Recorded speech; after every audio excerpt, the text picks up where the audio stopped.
So today I'm going to build a music thing modular workshop system. I'm not going to edit this. This will be in real time. And I did this before about a year ago, and this is the 2025 kit. And the kit has changed a little bit. Thonk have changed the way it's packed. There's a few components have changed, so that's why I'm updating this video. So I thought I'd start by talking about the tools I'm going to use, the tools that you might use if you're going to build a workshop system. Because in the past, the last video, I used my sort of fancy kind of semi-professional Hacko soldering iron, and I thought this time it would be better to do it using sort of simpler, cheaper things that more people might have. So I'm going to start with this thing. This is a, I don't know how you say it, a pencil smart soldering iron.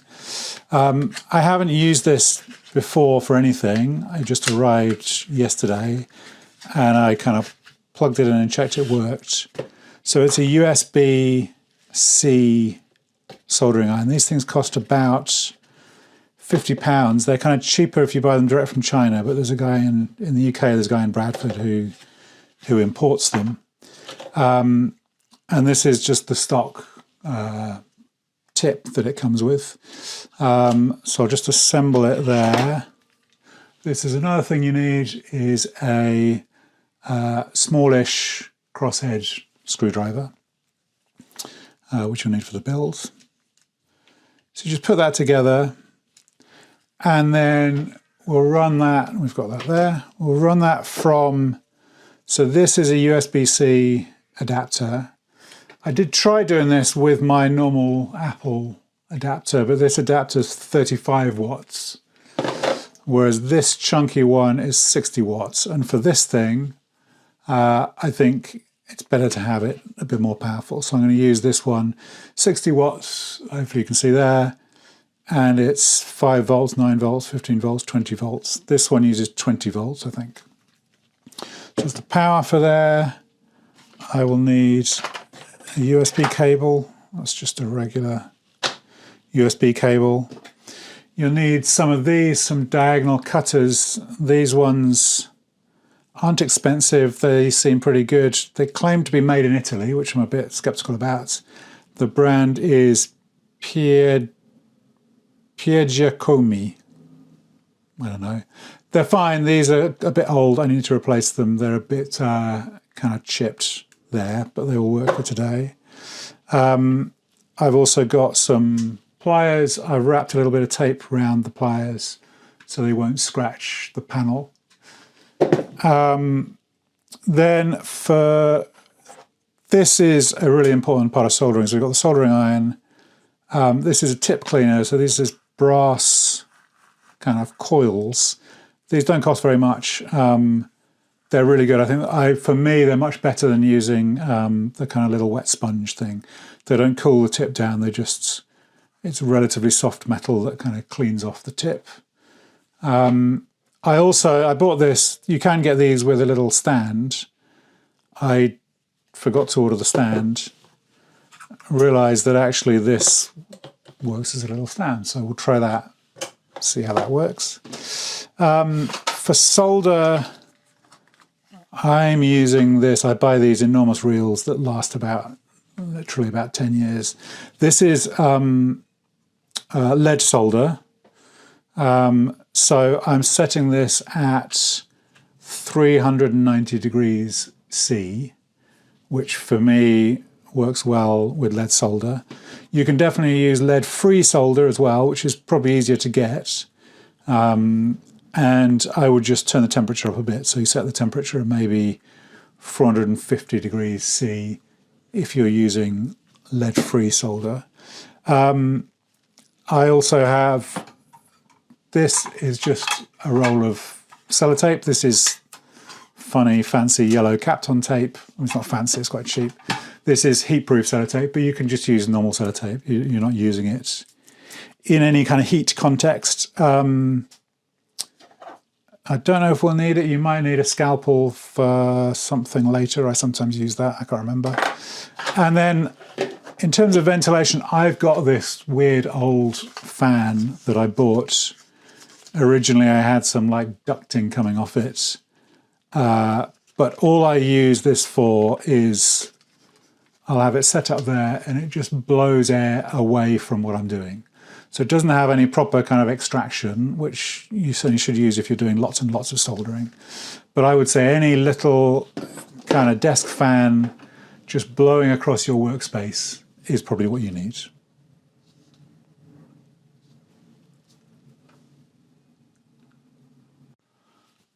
Okay, now let's open the box and see what's inside. So the first thing you'll see is this sign saying keep the foam. This foam here is what goes inside the lid of the box. So as it says, keep it, put it to one side. Then everything else is inside the case here. So let's just go through what's in here. So each of the circuit boards in the system is made up of 4 circuit boards for computer, VCO, VCF, and mix. They're all independent kits. So there's the VCO, there's the filter, there's the computer, and there's mix. So those are the parts. There is money off at Thonk voucher. These are parts for the case. That's what we're going to do first. So I'll put those on one side. Then you've got the PCBs that go with each of these. And you can see they are color-coded. You've got a couple of cables. So that's the cable for the 9 volts guitar pedal power.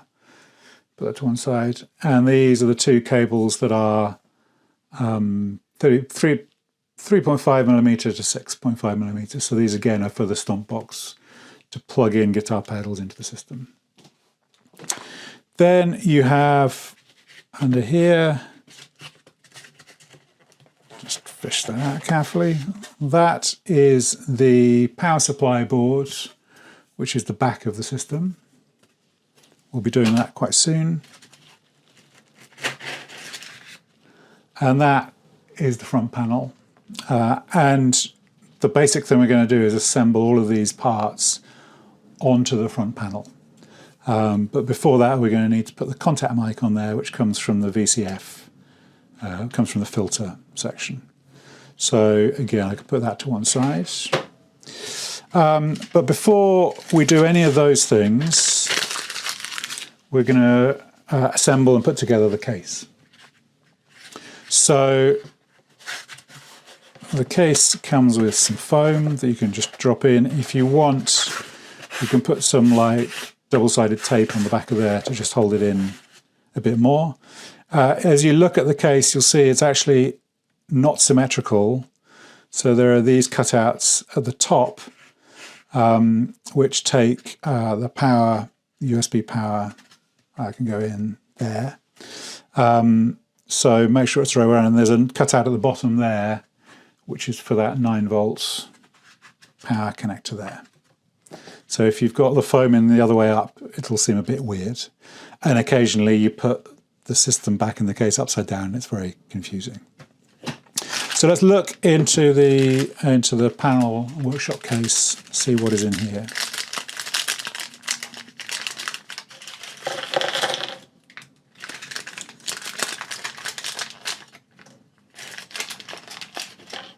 So make sure we've got everything else. So you've got a bunch of little screws. These are the screws that hold the front panel on and hold the back panel on. You've got 2 sets of feet. One is for the case, we'll put those on in a second. One is for the system itself. You've got a badge. You've got a bit of this sort of 3M sticky stuff. That is for the label on the case, which is in here, which we'll do first. You've got these 2 pins. These are called cotter pins. They're like split pins. These go in the back of the case. We'll do that again straight away. More of these little screws. And actually, let's just take So we're going to do that next, or fairly early, but we can put 6 of them back in the little bag. 1, 2, 3, 4, 5. Actually, let's just put all of them in there for the time being, because we're going to work on the case first of all. Keep that out of the way. Okay, on the case, the first and easiest thing to do is to put these feet on here.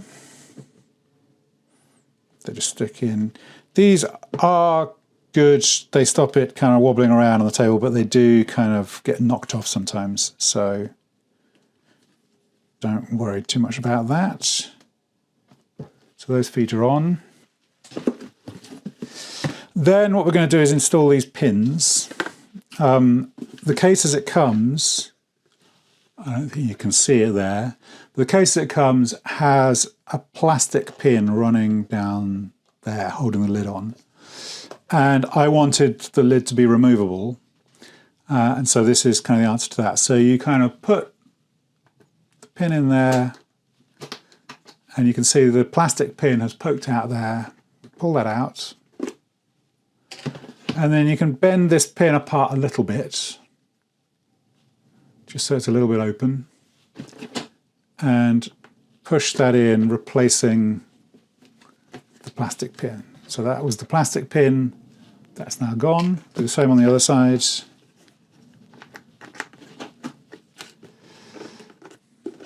Plastic pin goes, put the metal pin in there. Oh, I need to stretch it out a bit.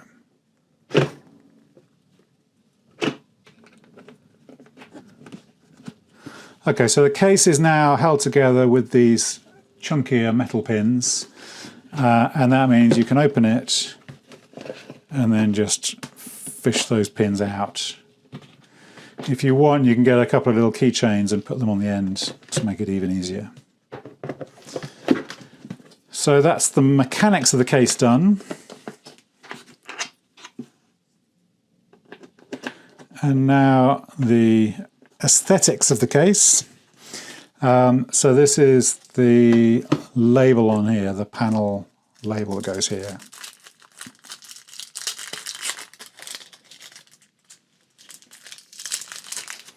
So this is actually a little thin printed circuit board. It has 2 sides.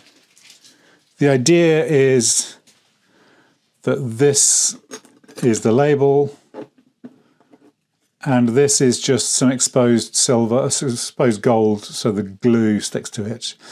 I have definitely met people who prefer it that way around. If that's what you prefer, do it like that. But this is a little strip of sort of special glue. We can peel that apart. This might be a point to use a scalpel.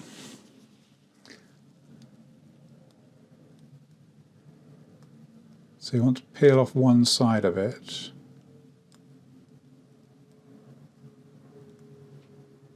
It's a little bit fiddly.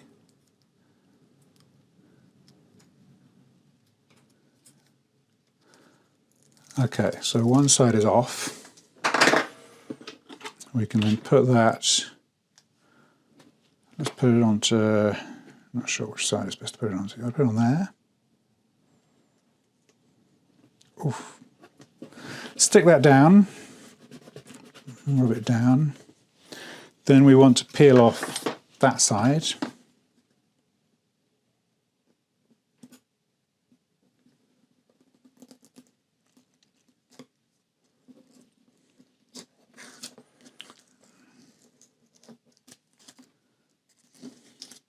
you can see the glue is now in place, and you just pop this on. And then squeeze it down, push it really hard, get it fixed on.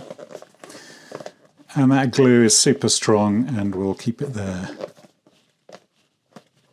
quite happily. Now you can put that bit of foam we took out earlier back there. And the case is all done. So we will come back to that in a couple of hours when we've built what we're going to put inside it. Okay, the next thing we're going to look at is the power supply board here. What this does is takes a USB-C input here. This chip asks the USB-C for 15 volts. These two parts, that switch turns that on and off. Then these two components, these two sections, turn that 15 volts into the plus and minus 12 volts that you need for Eurorack power, which is what this runs on. Then down here you've got the pedal power out, so that's 9 volts coming out, that comes through that adapter. And then over here you've got a input, so you can plug a barrel power into that, so the sort of sturdier big power adapter. So you put sort of 15 to 22 volts in there, and that again runs through. So the first thing we need to do here is sign the board, which I've just got to grab a Sharpie to do. Okay, so I'm going to sign the board. I can see from the serial number this is number 459. So it's made by me, and the date is 23rd August 25. You can, if you want, just check your power supply is working. So get a USB-C power adapter. I just used that one that I'm going to use for the soldering iron. Turn the switch off, put it in,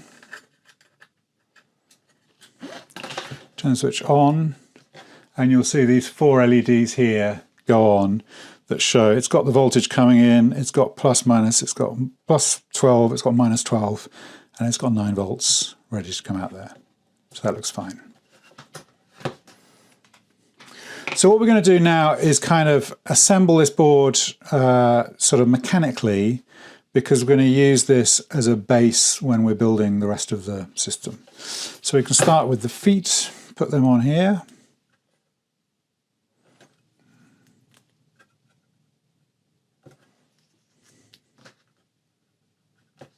This on the back is a map of the area I live in South London, so somewhere around there is my house, where I am talking to you now.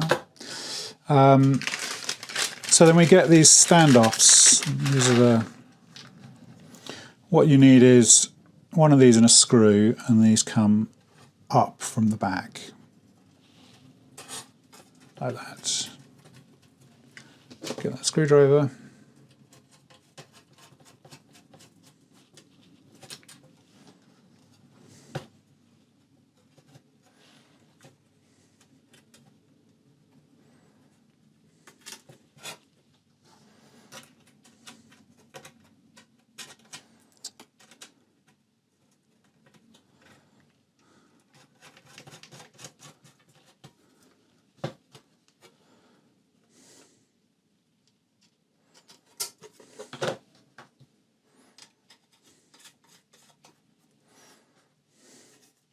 I have now built about probably about 20 or 30 of these now. So I'm kind of getting the hang of it.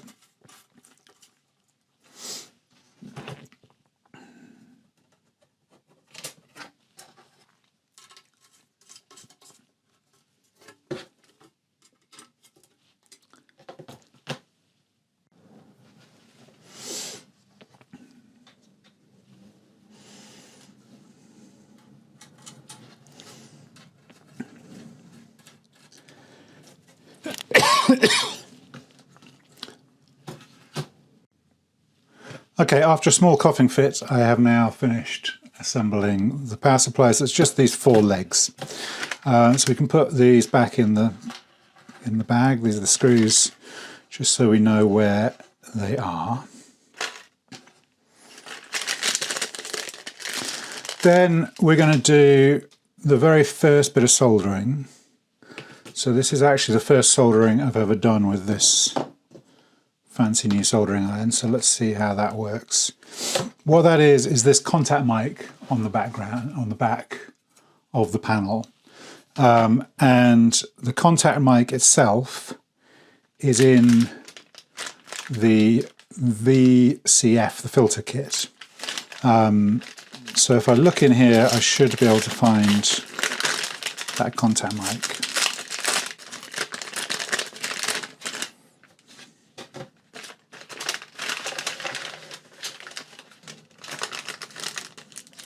There it is. So we can put everything back and come back to that later.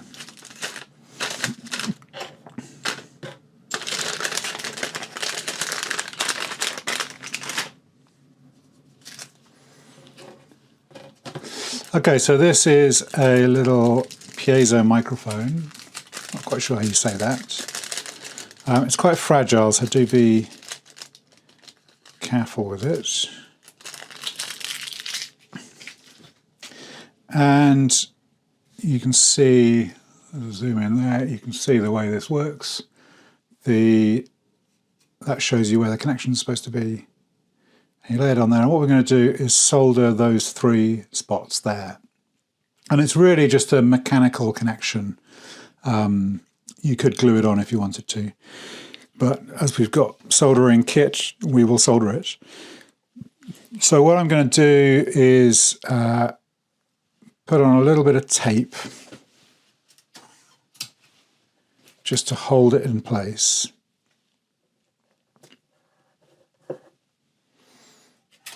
And actually I'll put some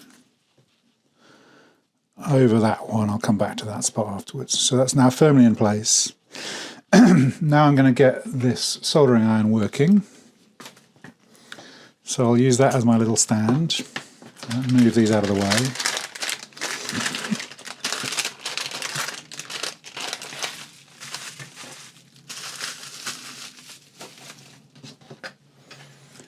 So when we plug it in, it should spring to life. And then I think I hold down, I tap that. I don't know why you need a soldering iron with an operating system, but this is that. Okay, I don't know how I get it to, there we go. That's it. So now it's heating up.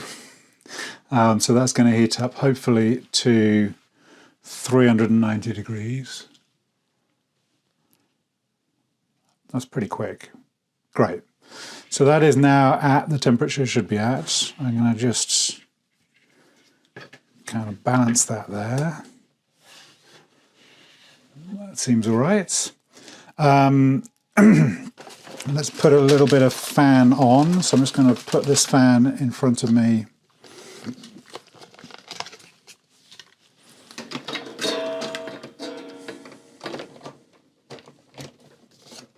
So it just blows away any fumes.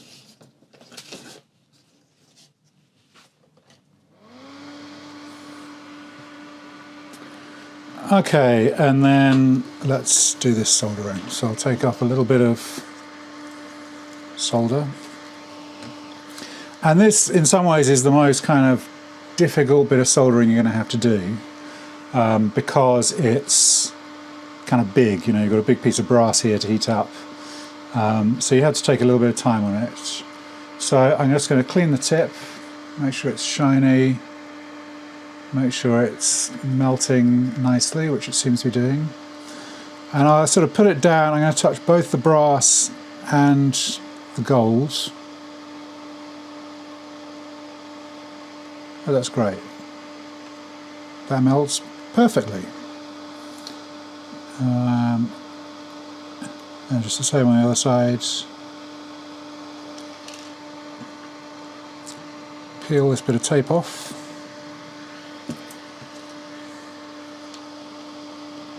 So again, it's kind of pushing it down on the brass and the gold, and then just touching a bit of solder between them to make sure it's melted onto both of them. So that looks fine, and I can turn this off now.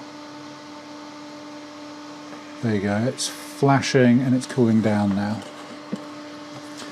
And if we look at that, we can see that looks pretty solid. I'm just going to take a bit of that tape off.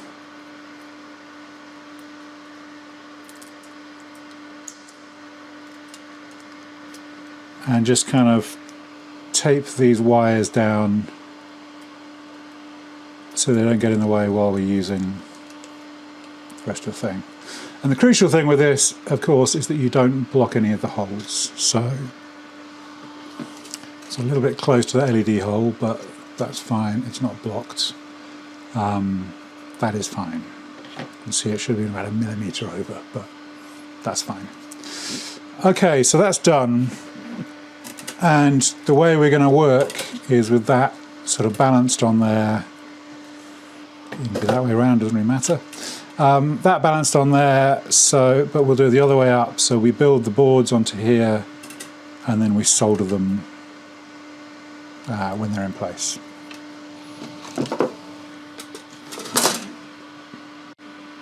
Okay, so before we go any further, I'm going to talk you through the actual, turn the fan off. I'm going to talk you through the actual finished system so you kind of know what you're looking for. So this is my system that I built a long time ago. See, I've got those rings on the pins there. So let's take this out of its case and I can talk you through some of the things that we're looking at. So you can see the construction. There's the circuit boards. There's the power headers that we've seen on the board there. Now those are the power headers. No, I'm looking the wrong way around. There you go. They're the power headers on the board. They provide power to these circuit boards. There's 4 circuit boards.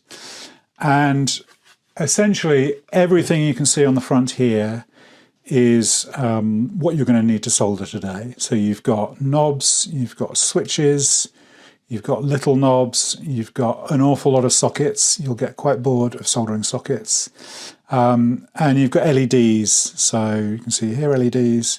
You've got an SD card holder you need to solder in there for the program cards.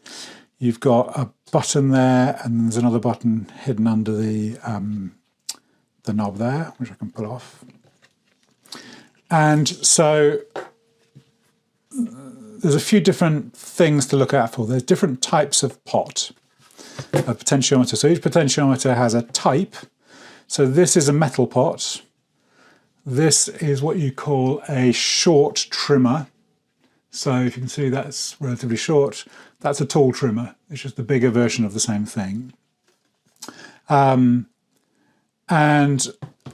these metal pots here, anything with a knob on it is a metal pot. So that one, that one, that one, that one, that one, that one, and that one are single pots. So they have kind of 3 legs like this. This pot and this pot are dual pots. So they're metal and they have 6 legs like that. You don't need to remember this now, but when we get onto it, it's just a thing that you need to be looking out for because you're going to need to work out what goes where. The other thing to say is that pots all have different values. So I don't know if you can see there, that says B100K on the back, that says B100K, those are all B100K. That's also B100K, but that one there is B25K. So each pot has a type. It might be metal, it might be a short trimmer, it might be a tall trimmer, but it also has a type. So I think here, that I think is a B100K, that I think is an A1M. I can't remember, but you'll be able to see they're all written on the circuit boards. But if you get those the wrong way around, it'll kind of work, but it'll be a bit weird. Similarly, like those 2 pots are different values. I think that's a 10 and that's a 50 or 100, I think. So as you're putting the kit together, you might see 3 pots that all look the same. You've got to check you understand what value they are and get the right one in the right place. So that's pots. LEDs are all just LEDs. The thing with them is the orientation. So they've got two pins. One's slightly longer than the other. The plus pin, the longer pin is the plus pin. And you'll see on the board, the longer hole is always marked with a little cross, a little plus sign. And if you get them the wrong way round, so if you put the long hole in the not plus side, then if they're here, they just won't do anything. If they're here, they won't do anything. If they're here, they'll do the exact opposite of what you want them to do. So again, the system will work, but you do want to make sure you get the LEDs the right way around, because it's annoying if they're either not working or not working how you want them to be. You've got 4 buttons there. They're pretty straightforward. They also have an orientation because they've got LEDs inside them. So you'll see when we get to those buttons, one side is flat. They're like that sort of shape. And you have to make sure you can see on the circuit board what side's flat, and you can see on the button what side's flat, and you get them together. But we'll come back to that when we get to doing those boards. Under here, we're going to do this board first. There are these 2 little trimmers, which are little golden screw heads. Those you have to install and make sure those kind of poke through the board properly. And then the last thing to talk about is the switches. So there are 3 types of switches, and these kind of they all basically look the same. And the thing to remember the switches is to feel them physically and how do they move. And by noticing how they move, you can work out which one is supposed to go where and which way round they're supposed to go. So the simplest switches are these 3. Again, this is all marked on the circuit board and it's in the kits. So you don't need to remember all this stuff, but I just want to explain it so you can kind of understand it. These are on-off switches. So it's on, well, they're called on-on. They just have 2 positions, and you can see there, they're always sloped. They don't have a middle position. You can kind of just about wobble them into the middle, like that, which is only useful for when we're assembling it. You might want to learn how to do that because it makes it easier to get them through the panel. So those are on. There's 3 of them. Then there are on, and that's these 2 switches. So they are 1 position, and then a middle position, and then a down position. So up, middle, down. Much easier to install because you just put them in the middle and then you can push them through the board.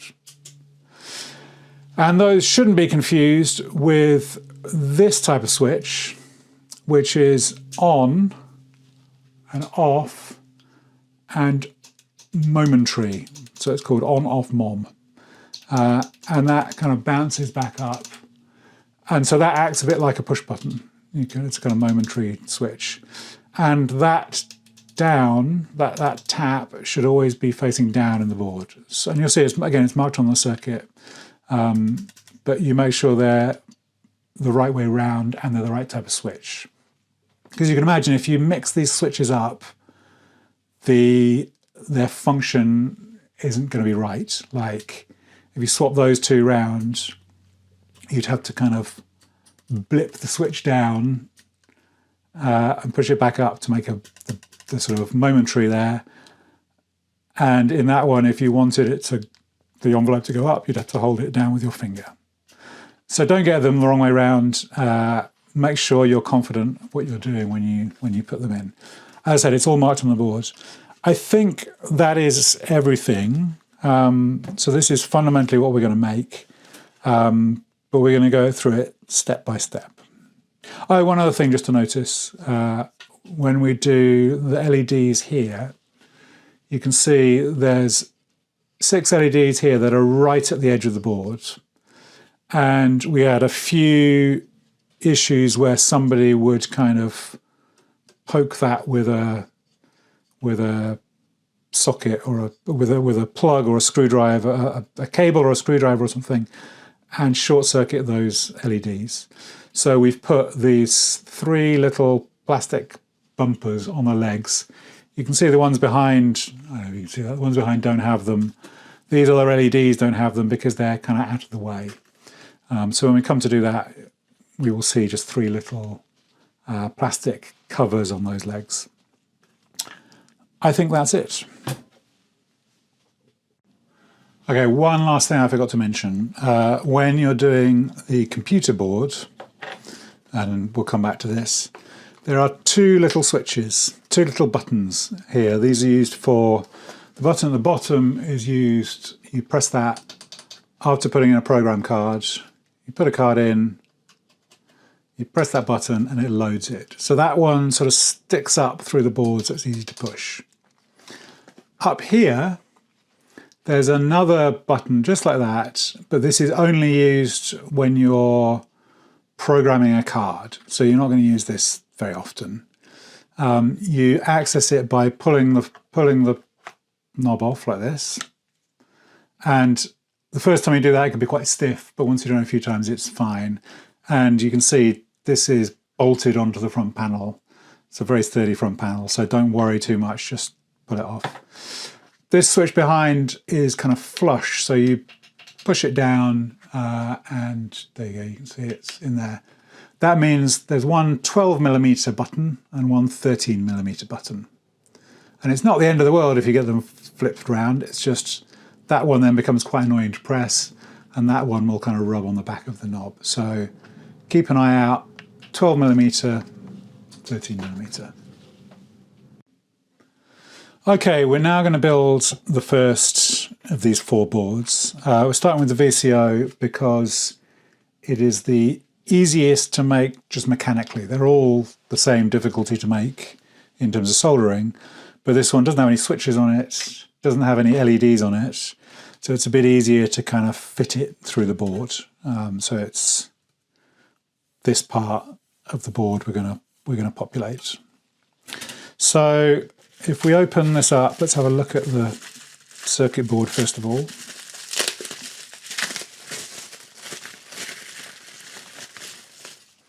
So you can see from the board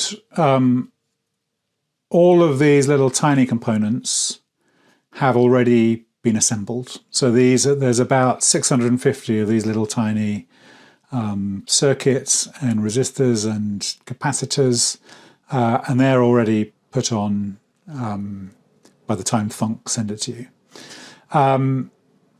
This is the front of the board. We'll call it the front because this is where all of the knobs and the sockets go. And this is the back of the board, which sort of pokes out the back. If we look at the finished one again, so that's the front and that's the back. So that's the way it works. And you can see there's lots of very detailed markings on here that should help you with it. Some of the things we notice here, you've got metal pots at the top and the bottom there. You've then got tool trimmers there and there, short trimmers here, and one short trim is B10K, one short trim is B100K. I think all the other pots are 100K. Then here you've got the little trimmers that I mentioned. We'll put these in a moment. You can see marked on the circuit board there's a little sort of screw marking that shows you where that little golden screw goes. Again, we'll come on to that. And then all of these sockets are the same. These are just standard sockets, except for this one, which is green. And when we open it, you'll see there is a green socket. That's a stereo socket. So that part there is a stereo input. And there's a little note there saying upside down sockets, ground pins down, which will make sense once we do it. Another thing to notice, at the top of each pot, I don't know if you can see out there, there's a tiny little bit of text that tells you what pot's supposed to go there. So after you've installed them, you can look at the board and go, okay, that's supposed to be a 100K tool trimmer, because you can't read that text once the thing's in place. But But before we get to any of that, we're going to do the thing that sometimes goes wrong at workshops when we're doing this, which is putting in the power header. So let's open this kit and see what's in here. Okay, so there are just two big knobs in this one. Put those to one side. There's a package of hardware, so let's just have a look at what's in there. And we can make a mess with that here. Okay, so what we've got there is two washers. I never use the washers, but you can. These kind of bigger nuts. Are they nuts? Yes, bigger nuts. They go on the metal pots. And then everything else is just small nuts to go on the Thunkicon, the sockets. So I'm going to put those all to one side. We're going to need a couple of them for assembly. Put that up there. We're going to need those for assembly. And then here is the real bag with all the parts, the VCO. So let's run through these. Make sure everything's out. So these are Thunkicons. These are the sockets. That is called the ground pin. And I should know, but I can't remember. One of them is the signal, one's the switched input. But you just need to be able to kind of recognize what's going on there. So we've got a bunch of them, the black ones.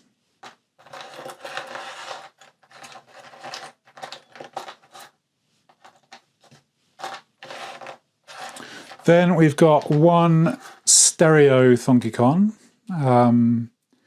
which is exactly the same, but it's green and very, very slightly wider. That will go in that green slot at the top, which was marked.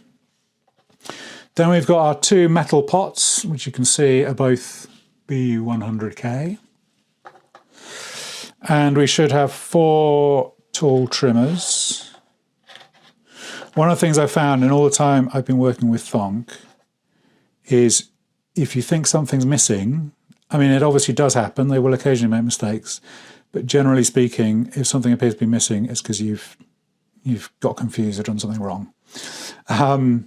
So there's 4 B100K tool trimmers that are going to go in those spots. There are 2 short trimmers that go down here, and yeah, you can see one is B100K and one is B10K. So they'll go there. Those are the 2 little calibration, I guess they're called trimmers as well, we mentioned. And then this is where we're going to start. So this is the power header. So this takes the power from this point here into the board. So the critical thing here is working out which way round it goes. So it comes out of the back of the board like that, and that means you solder it there. It's the only time you solder this side of the board with the other components in place. Just knocked it out. You'll see the holes are very slightly sort of wonky, and the idea is that it just very gently holds it into place, which it just about does. It's really important that you get it the right way round. So I'll just show you a bunch of pictures of it so you can see. If you put this in the other way, it's a very annoying, difficult thing to remove and correct. It does happen sometimes at workshops. If you're new to soldering and you haven't got much equipment, it's really very difficult to fix. So just look at this, and if you're in any way uncertain, just take a picture of it like this before you've soldered anything, and send a note to support at Thonk and say, is this right? Or you could even do it on the Discord. Just make sure you get it right. So it's that way around. Now, the way I would solder this, there is a trick, take a couple of funky cons, and then you can kind of balance the board on those. And now that's kind of held in place, and it's kind of all balanced that way. So let's try another first solder joint, second solder joint. I'll get some of this solder.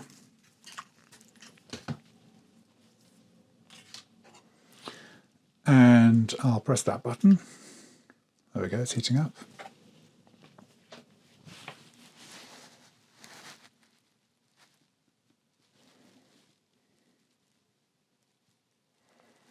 Okay, so what I'll do is I'm going to first of all just solder one joint on this to make sure that it's all kind of how it should be.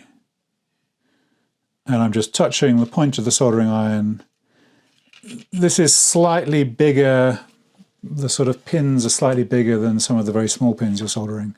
So you might leave it there for, as I did then, like 2 or 3 seconds rather than 1 second.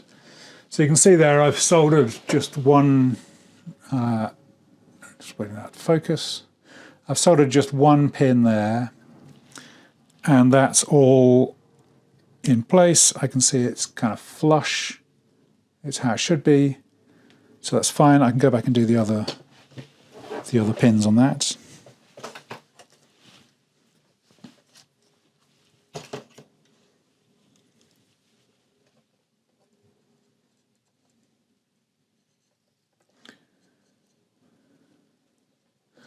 Even turn the fan on would be a good idea.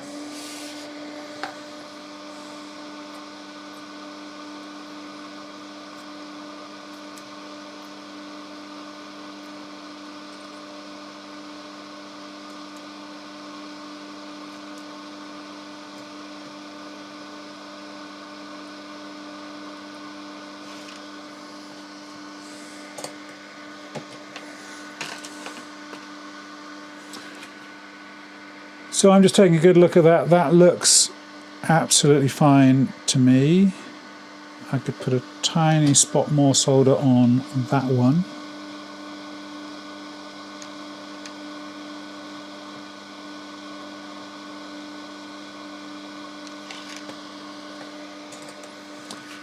And so, I don't know if you can see there, and this isn't kind of soldering lesson really, but you can see it's a kind of conical sort of volcano type shape on those solder joints.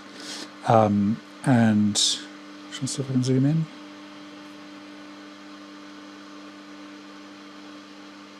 There you go.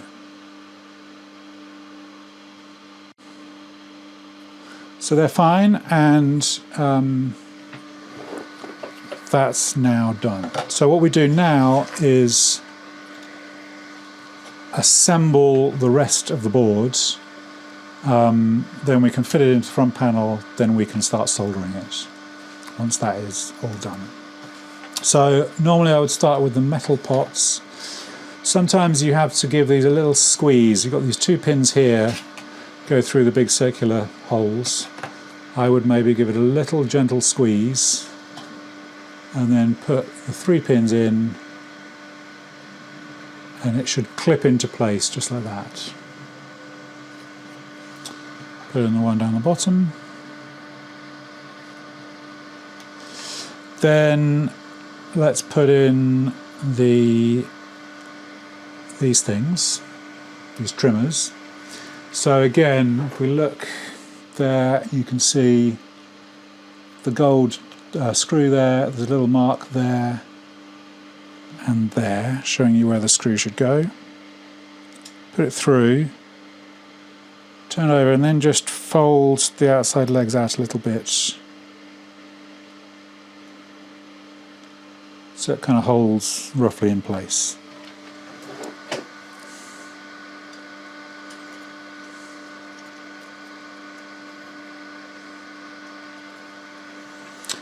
Okay, they are in place. Now let's put in the tool trimmers. So again, these you definitely have to squeeze these in a little bit to put them in. These are always covered in a slightly, they've got some kind of lubrication or protection on them, and they're always a little bit, tiny bit greasy.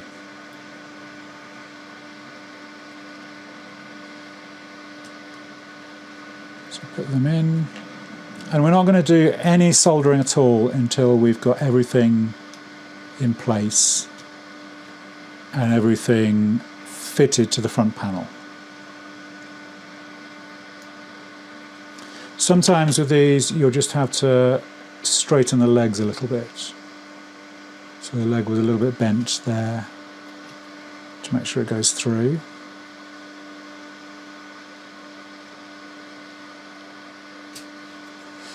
Now we can do these two. So these are the two with a different value. So that is 10K. So I have to make sure there's a 100K, there's a 10K. I have to make sure this is in the B10K section. It's there. So that means this one can go in here.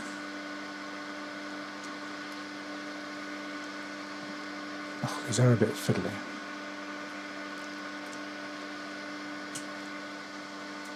Okay, now we're going to do all of these sockets, and what we're going to do just before we do that, make sure we've got this ready, because once we've got everything sort of balanced on there, we're going to want to do this. That's it, just with those knobs in place. So what I might do actually is just find a couple of those screws, so that once we're ready, we can get it on there and then sort of screw it in place so we can work with it properly. That way around. Okay, let's put these in. So you kind of hold it up and just balance them in place. So there's the green one, we'll put that in first in the green slot. And this little note that says upside down sockets, ground pins down. That means that pin that comes out there goes down. Whereas all the other ones, it goes up. And again, with these, sometimes you have to, sometimes like a pin will be a bit bent like that. You just have to bend it back into roughly straight, so they all go through.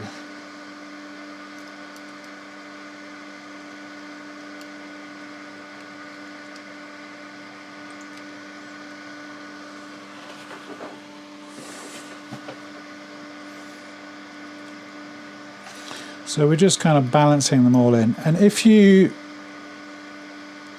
find this kind of annoying or too fiddly, one thing you can absolutely do is kind of break this up, and particularly we'll see this when we come to the slightly more complicated boards.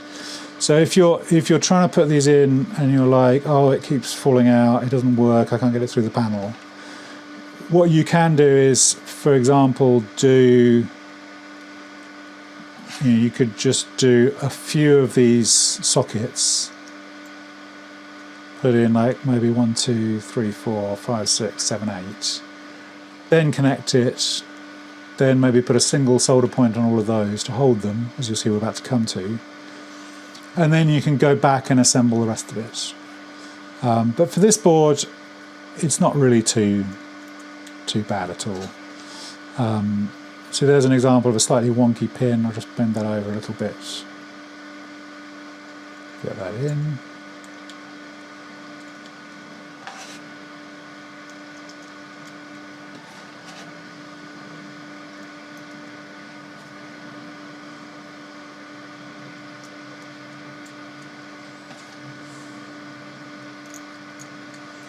Okay, so all of the components are in place.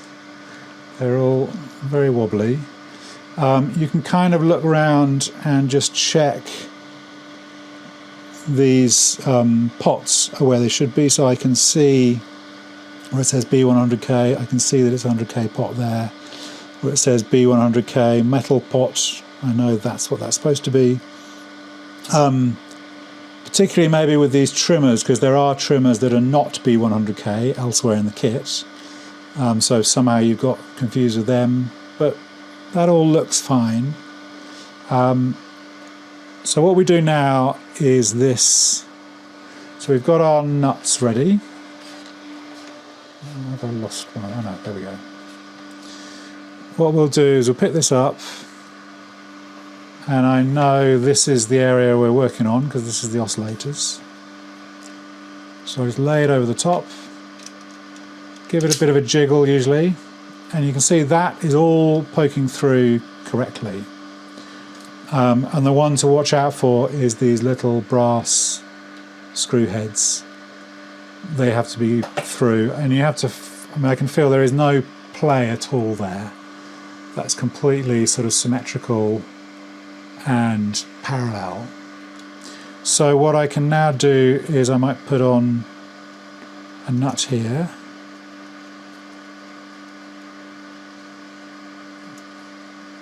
Just screw it on your finger, it doesn't need to be super tight. Maybe put one of these on here at the bottom. And then do the same at the top here.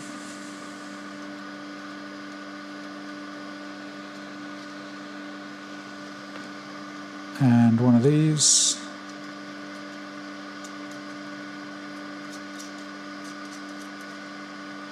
That's for us. So now the whole thing is kind of held together. Don't shake it too hard because it's not soldered together. But the real thing is just looking over it and checking, is it parallel? Are all the, if you look at the, you can see there the backs of the sockets, are they perfectly lined up with the board? Is it kind of flat? It could be, if you get it wrong, this is all kind of off a bit, you know, and that they're not properly, you know, if you've sort of nudged it wrong somehow. But that all looks parallel, those all look neat, and if you push on the back, it feels really solid. So that is good. Then I'm just going to check these knobs all turn. Those are fine because they're bolted on. They all move quite happily. They're not sort of rubbing on the holes they're going through. So that all looks fine. So what I do now is I'll take the power supply. I'm just using this as a stand. Turn this over. And then I can actually put in a couple of screws just to hold it in place while we're working.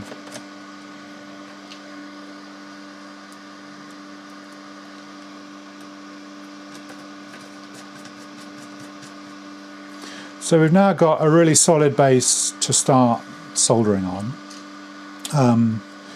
And what I'm going to do, first of all, move the fan over a bit, is I'm going to do one joint on each of these. So that's a socket there. You can see it's got 3 pins. I'm going to do 1 pin. That's a pot there. It's got 3 pins. I'm going to do 1 pin. That's one of those trimmers. I'm going to do 1 pin. I'm just going to go through. I'm not going to solder any of these big legs here yet on the pots. I'm just going to go through and do one, and the reason I'm doing that is just to make sure, again, everything is absolutely mechanically right. Because if something's a bit wonky or the boards aren't quite parallel, if you've only soldered 1 pin, it's quite easy to correct that. If you've soldered 3, it's very difficult. So I'll just go over and start soldering, and oh, amazing. As soon as I picked that up, it started heating up. Okay. So let's see, 1 pin.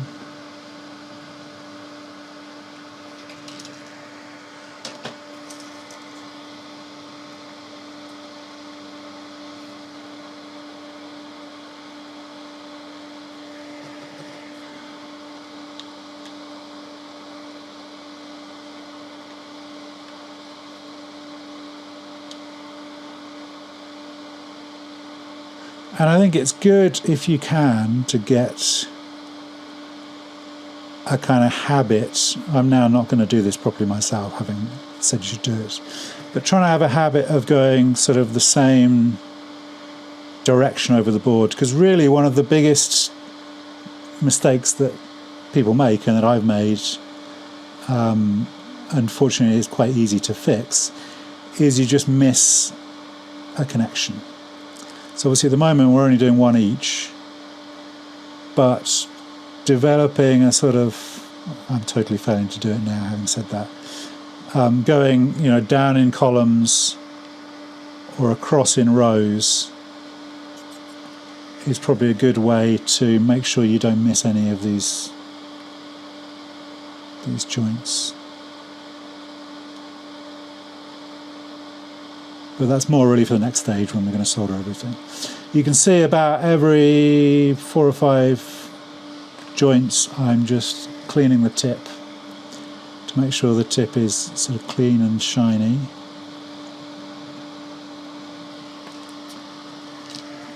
Okay, let's have a look at that.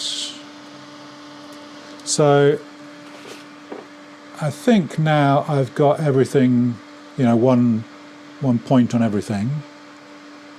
So this is now kind of physically all secure. So I'll just take this off again.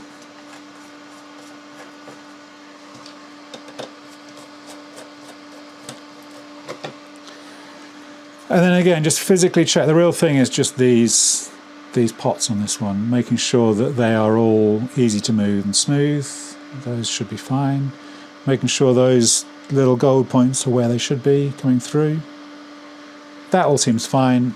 So now I'm going to do the actual soldering the rest of it.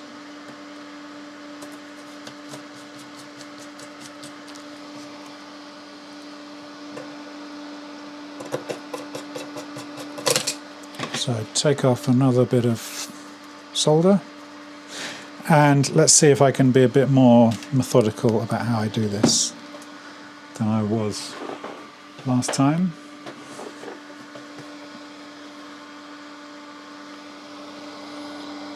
So I'll go down in columns.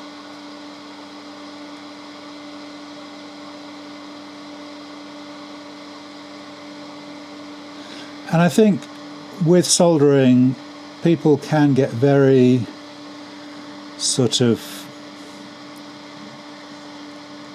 opinionated or judgmental about things. I once posted a video.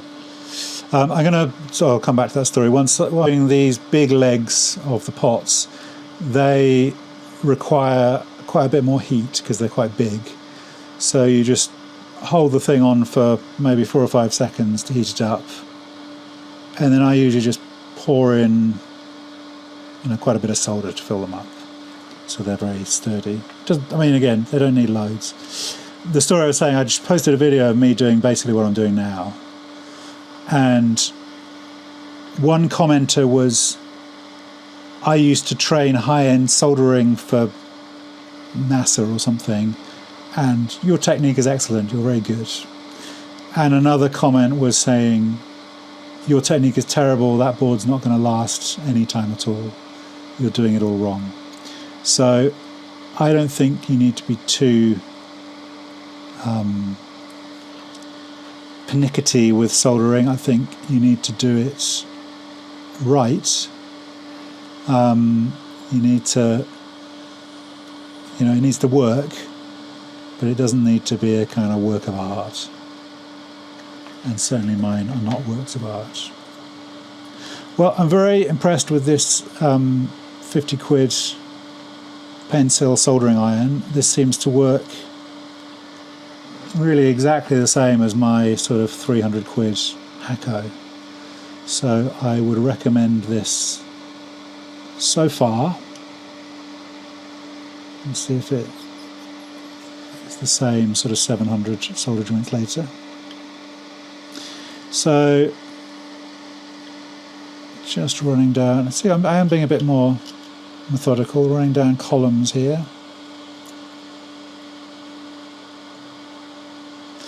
And I think the thing I always say with soldering is it should be, as you can see, it's very sort of quick and straightforward the way I'm doing it.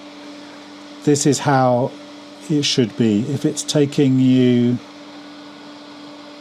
you know, 3 goes to get each solder joint working. There's kind of a few things it could be. It could be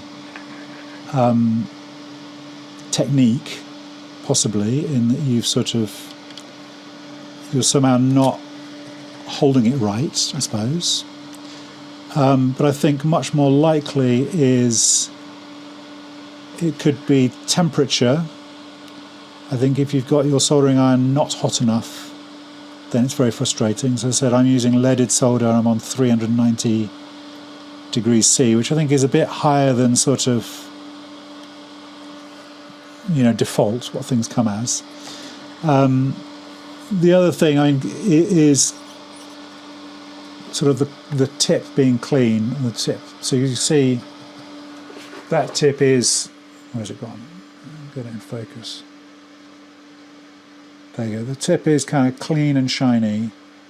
If it's looking kind of grey or black, then it's really not going to work very well. And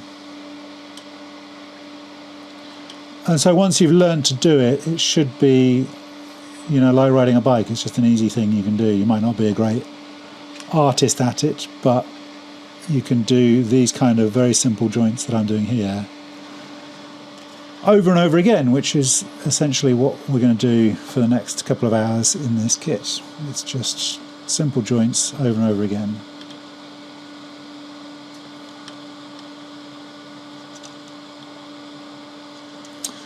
Okay, I think at first pass that is done. Now the really important thing, and actually a piece of equipment that I didn't mention, I have this thing, which is a kind of magnifier from Amazon with a light on it.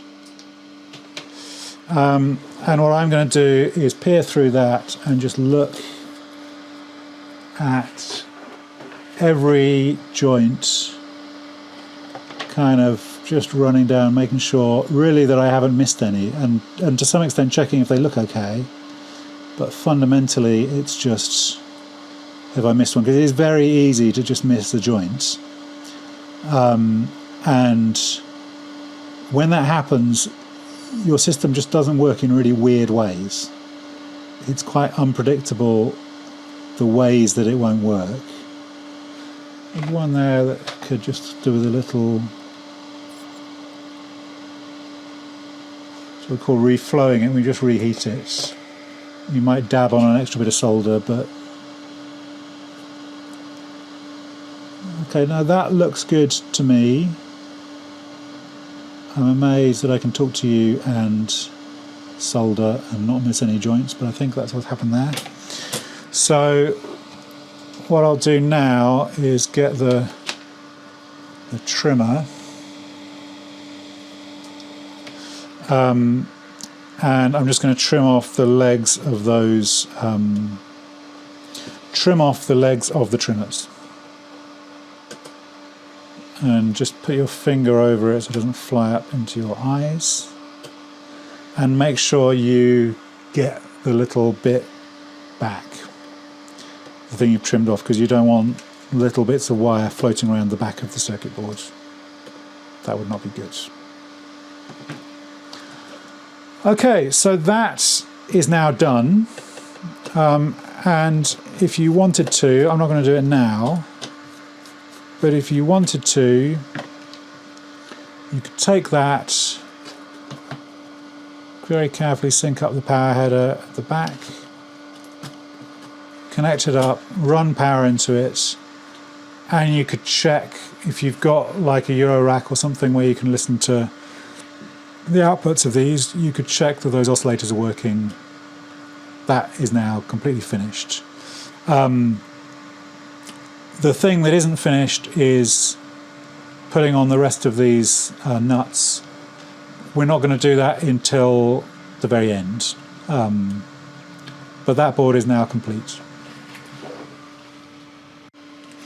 So I'm just going to put all these bags kind of to one side. I think they're empty and I've got everything there, but we'll just keep them in one place just to be sure until we've finished. So the next thing we're going to do, I'll just remove that from the back panel carefully. The next board we're going to do is... The next board we're going to do, I had to check because there's a very specific order to build these in, which is just about simplicity really. So the next board we're going to do is computer, which is definitely a bit more fiddly. It's got LEDs on it, it's got the program card holder, it's got a switch. So once we've done this, we've done kind of everything that's fiddly to do. The circuit board, just open that up.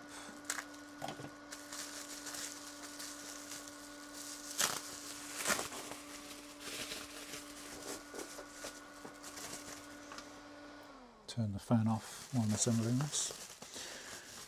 So the circuit board, you'll see straight away has the USB connector already attached. You've got a metal pot at the top, two short trimmers, both 100K. This funny pattern shows an on-off momentary switch we talked about earlier, so you tap down for that one. You've got the 12mm button and the 13mm button, which I mentioned earlier. This one's sort of flush with the panel and hidden behind the knob. This one stands up a millimetre from the panel and you tap it every time you load a program card. There's the main chip, which is a Raspberry Pi RP2040. Another thing to look out for, this is the first time we've seen LEDs, that cross, I don't know if that's in focus, that cross shows which pin the long leg goes through. So you've got two columns of LEDs there.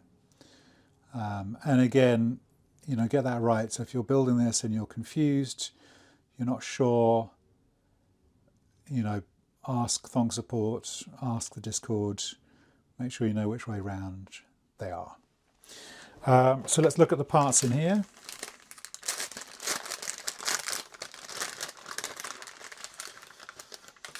Okay, so that's the main bag of components. We'll come back to that. That is the program cards. We will come back to those at the end. There's not really any assembly in that. There is the one knob for this one. These are the LED spacers that I mentioned earlier. We'll come back to. And there's the hardware for this one. So I'll just open that up.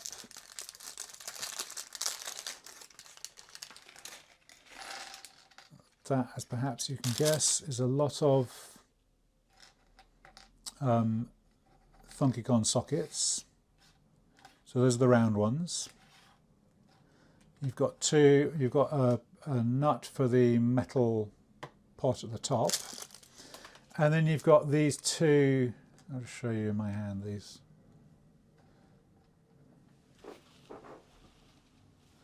So that's a Thunkicon nut, which is round, and this one, which is hexagonal, goes on the switch. And you'll get two of them, because when you get the switch, we'll do this in a second, you need to put one behind the panel and one in front of the panel, just to kind of arrange it properly.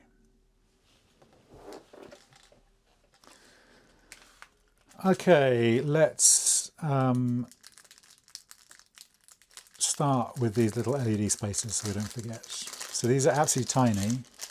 Hope these don't roll away somewhere.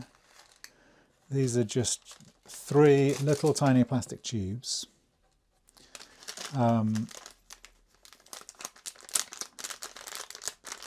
an eye on them. So these are all the components now for computer. So we've got, as you'd expect, 12 Thunkicon sockets. There's 8, 10, 12. We've got our metal pot that goes at the top. We've got the power header.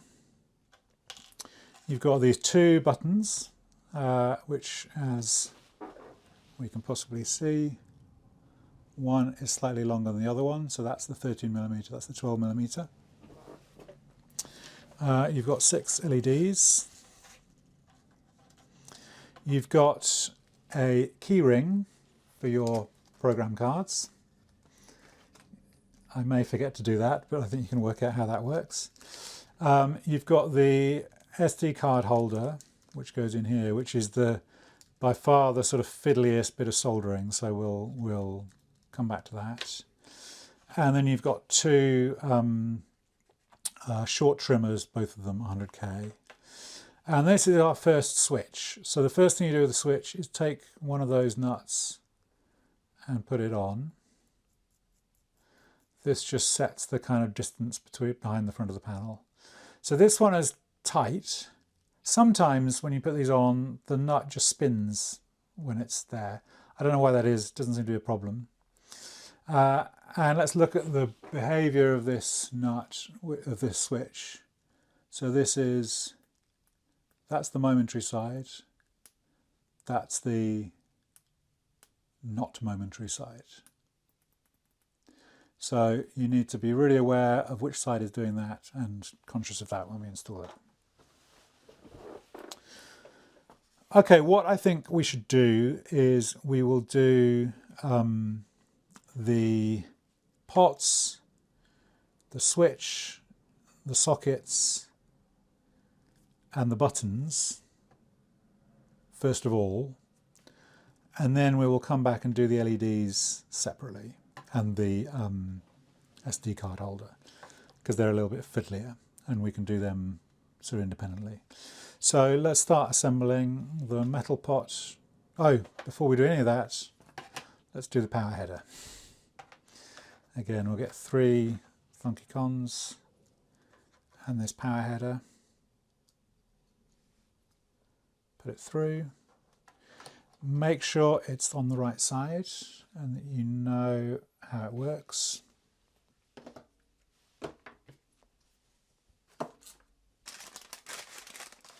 Tidy up a little bit. Okay, so get some solder. And you kind of should be able to push down and feel it's all reasonably sort of secure. And we'll just do 1 point.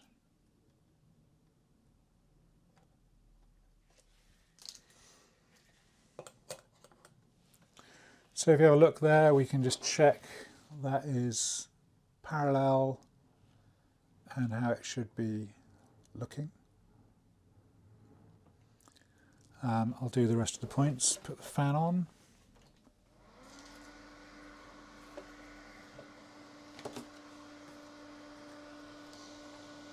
Kind of hold your finger down, little finger, to just keep it in place.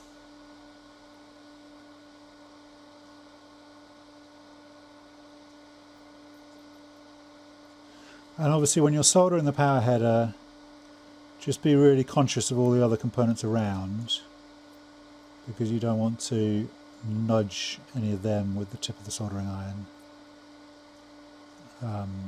because that would potentially damage the circuits.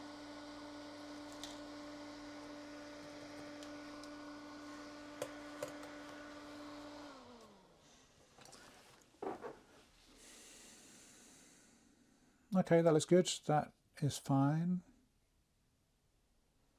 So now let's assemble the rest of the board.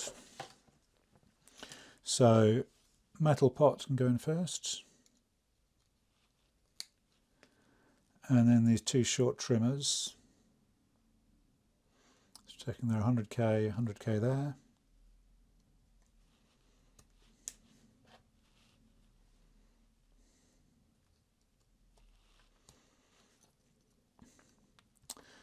Then let's put on these switches, so you just check which is the long one and which is the short one. That's the shorter one.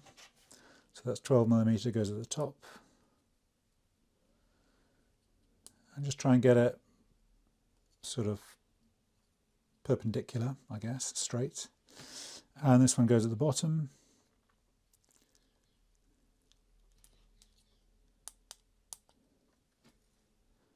straight. Okay, then let's do this switch. So again, we're going to check we know the orientation. That is down, that is up. So down goes on the same line as the little shape arrow that is supposed to indicate momentary. It is there. Then let's balance the rest of the sockets on. And if you really find it difficult, this kind of balancing stuff in, you could do, you could maybe put a couple along the bottom row and then solder it together. You just need to think about the sort of mechanical, what's holding the board parallel. But it's not too tricky, you should be able to get these 12 in.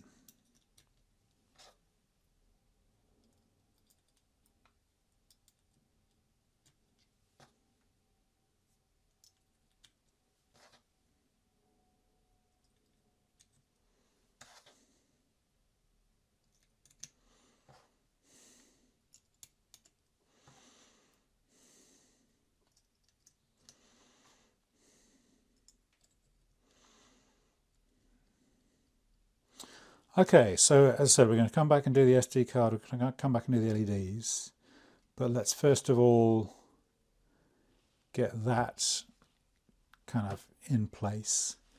We'll get one of these, the nut for that ready, and a couple of Thunkycon nuts ready to use.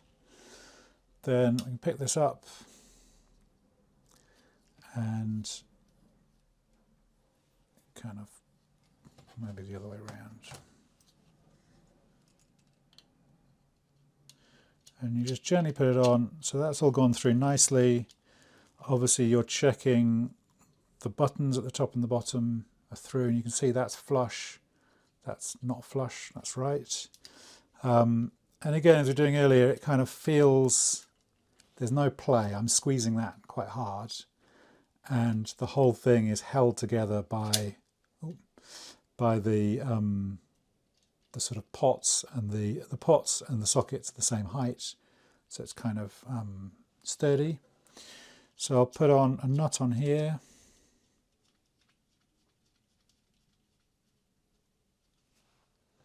And let's put on a couple of these nuts on the Thunkycons.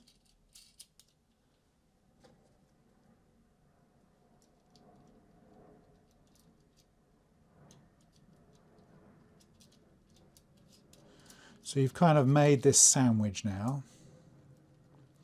And obviously still it's pretty fragile because nothing's soldered, but you can see that is properly parallel. The board there is parallel. You can see there's a sort of straight line running across there. And the switch is where it should be. It's going down. The knobs can turn.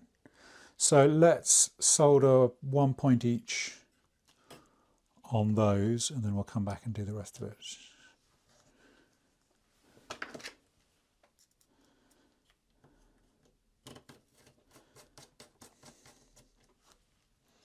So obviously I'm doing this in a relatively kind of slow and pedantic way, in that I'm setting it up, I'm doing this single solder, I'm checking and then going back each time. If you're confident, you can obviously go a bit faster, but this way it's trying to sort of minimize the chances of making a mistake. And if you do make a mistake, it's at a point where you can then fix it. So let's put one leg on the buttons, turn the fan on. One leg on the switch. One leg on each of these pots.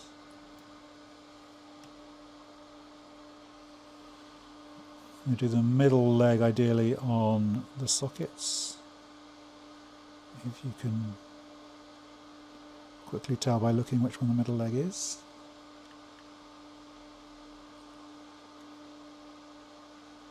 Another thing while you're soldering is just checking that the bit poking out the back is the same height all the way across.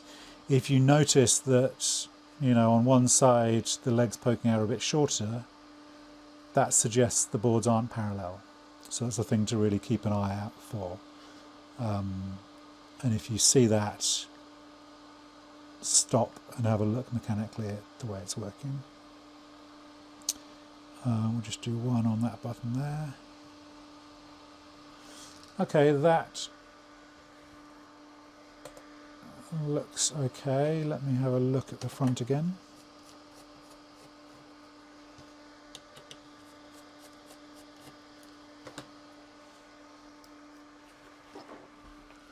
So let's check that hasn't magically turned itself the other way up. That is right. Turn those so it's down for the momentary. That seems fine. Those are all okay. That's going to be a bit difficult to push because there's not as much support at the bottom, but that feels okay.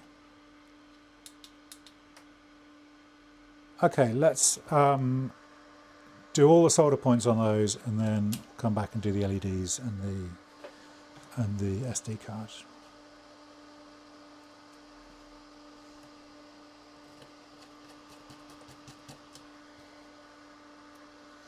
Obviously you don't have to screw this down every time, but it's nice for it to all just be quite stable and not kind of wobbling about.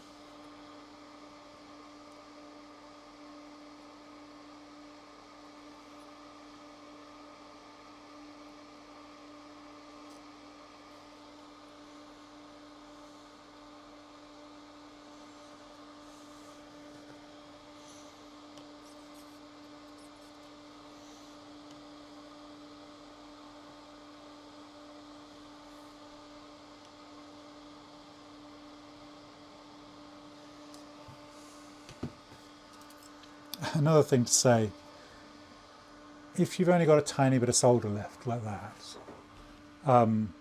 just throw that bit away and get a longer piece, because otherwise you'll just burn your fingertips. I don't know, I always see people in workshops with tiny little stumps of solder and say, I think you can probably get a fresh piece.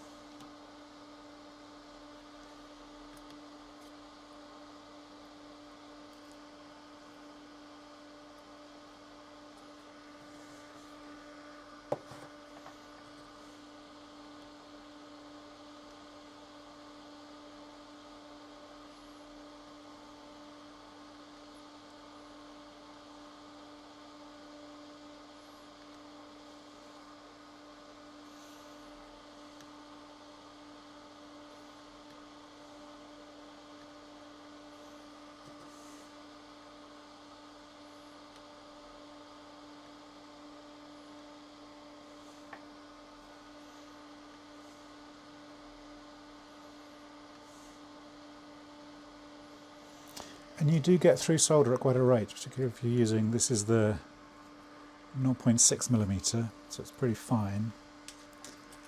You do, it does go fast.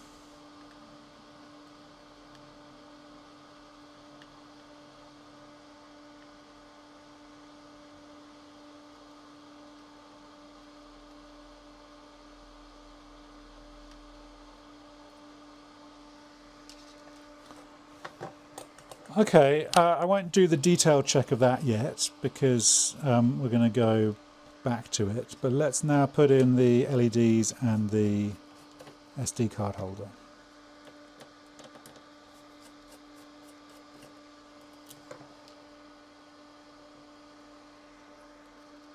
So take off those nuts.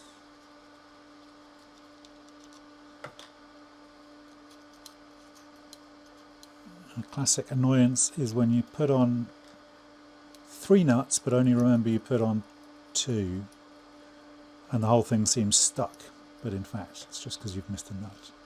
So that comes off. leave that there for a moment. Right, so let's open up the SD card holder. I said this is by far the fiddliest bit of soldering here.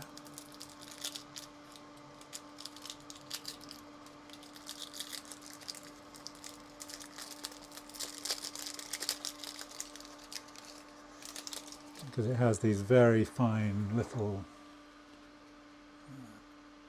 legs there. You can just about see.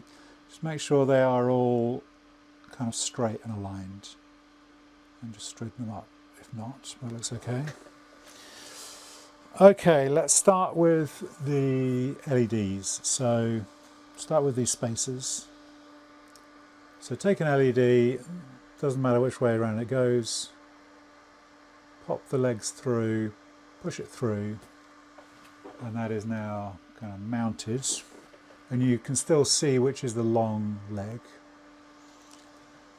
And these, remember, go on the outside down there. So put the long leg in and the shorter leg like that.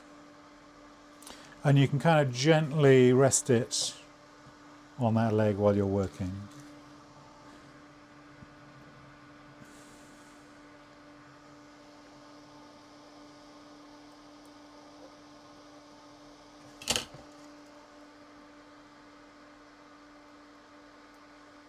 As I said, this is just purely mechanical, so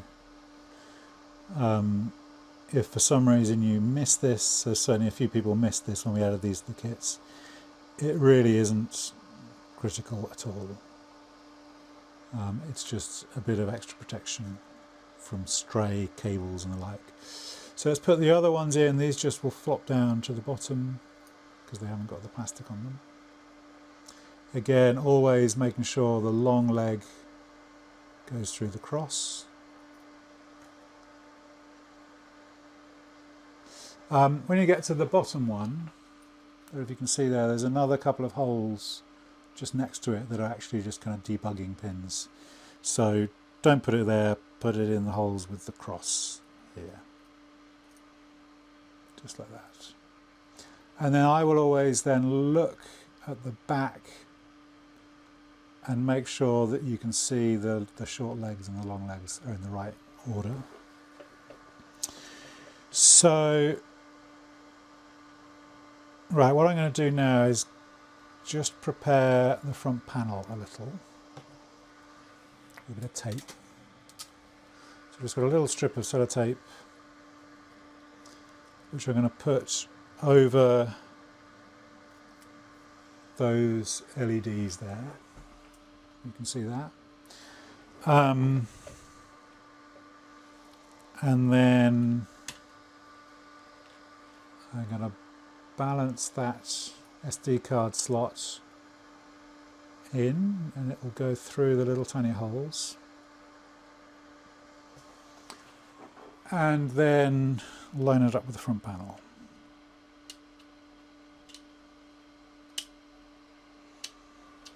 Okay, so that's gone in perfectly. Sometimes you need to kind of wiggle these LEDs a little bit to get them to go through. I'm going to put these nuts back on.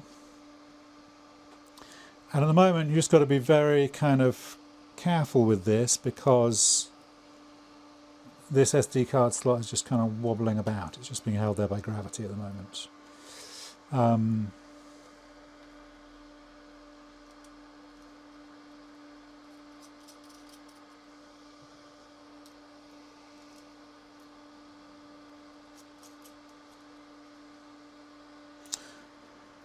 Okay, so what I'm going to do is put my finger over the SD card slot, hold it in place, turn it over, and then push these LEDs through. So you can then see all of those LEDs. You can actually push the ones in plastic up a little bit as well. You want them all to be flush against the tape there. So they're a little bit up. Okay, then I think what I'll do is put a bit of tape over the SD card. just to hold that in place.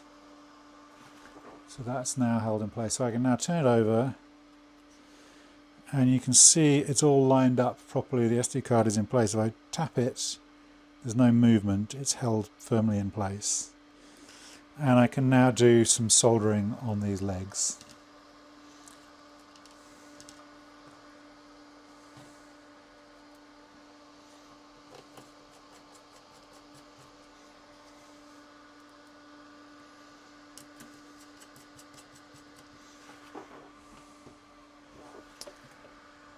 Okay, so that magically comes back up to heat when I pick it up, which is great. What I'll do is one leg each on these LEDs, because again, once there's one leg in place,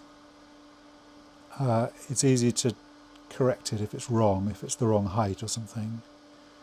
When you've done two, it's very difficult.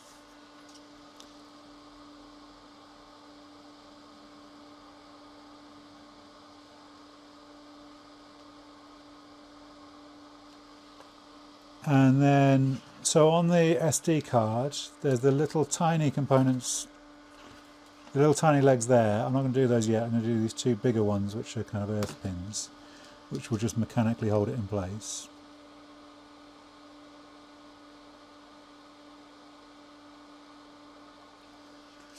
So we can now take it off again.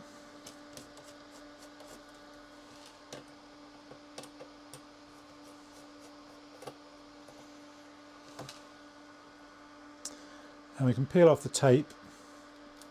Very pleasing when the LEDs are all perfectly lined up like that.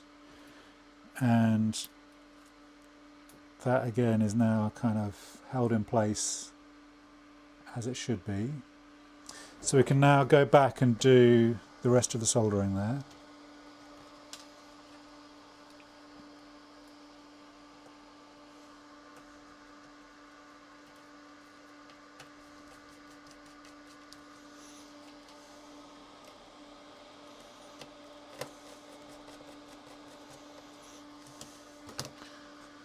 So it's always a bit of a kind of thicket soldering where you've got LEDs like this. You have to kind of, sometimes I push the solder through from the other side.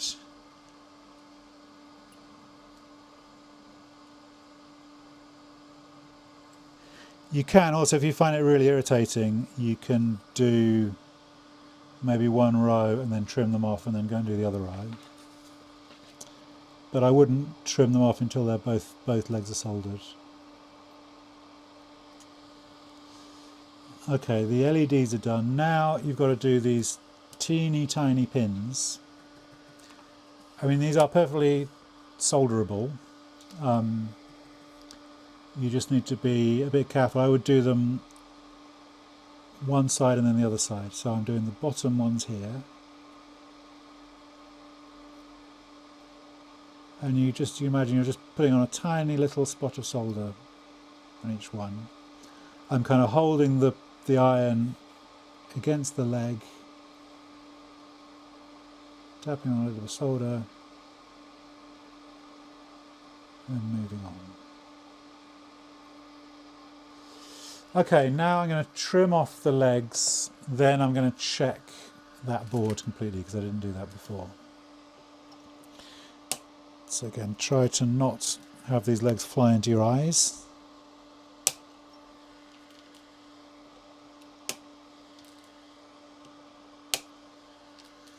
Right, now let's get the magnifier.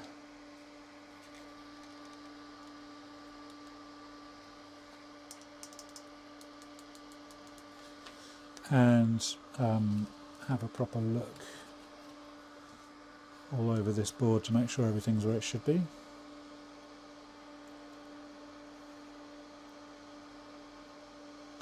I have been very lucky so far today. Normally I always miss 1 or 2 points on each board, particularly if I'm trying to talk at the same time, but that looks good to me. There's one of these pins here on the SD card. I'm just going to put a tiny bit more solder on. I can actually do it while looking here. I think the other thing I didn't mention at the start when I was talking about tools, I think good lighting and good sort of vision is in some ways the most important tool of all. If you need glasses for close-up work, make sure you've got them. If a magnifier might be useful, make sure you've got that.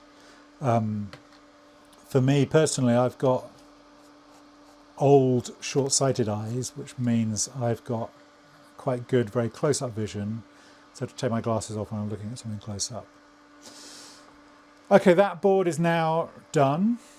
So we're halfway through, so I am now going to go and have some lunch and come back and do the rest. And I think it's a good idea to take a break at this point, because we've been doing it for a while.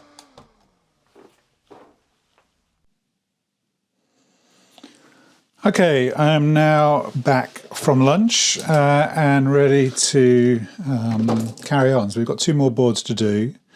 So the next one, I think, should be the filter kit, the VCF here. So I need the VCF PCB here. Let me just clean up a little bit. Get these clippings out of the way.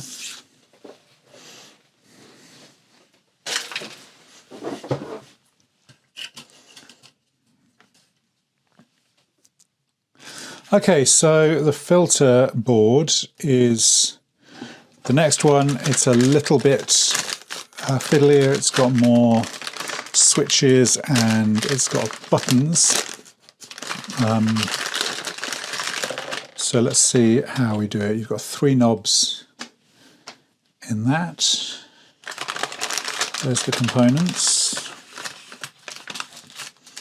There's the hardware. That's it. Here's the circuit board.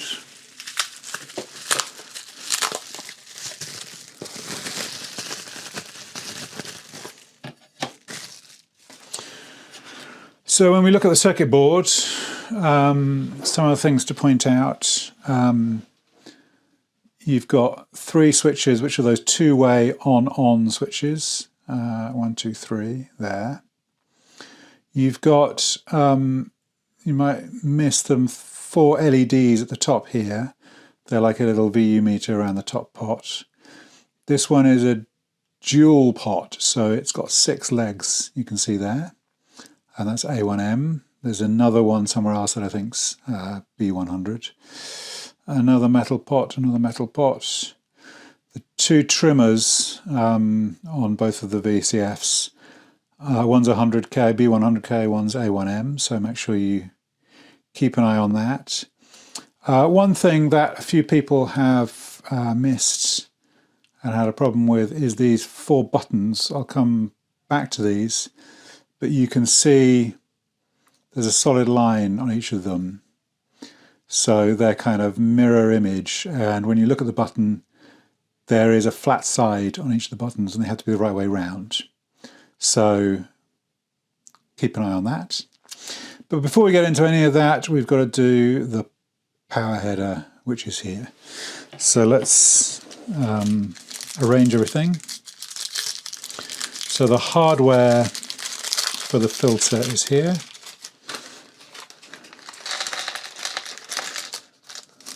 Make sure everything's out of there. So you've got 3 nuts for the big metal pots, and 3 washers that we perhaps don't need. You've then got 3 of the hexagonal nuts for the switches, and the rest are, actually no, you should have 6 of those. There we are. Because you have 2 hexagonal nuts for each switch, and there's 1, 2, 3 switches there. Then let's have a look at the components in here. So we'll tip these out. There's a lot in there. So let's put, I'm just thinking how to arrange myself here. We can keep all these Thunkycon nuts up there. Just a couple for assembly.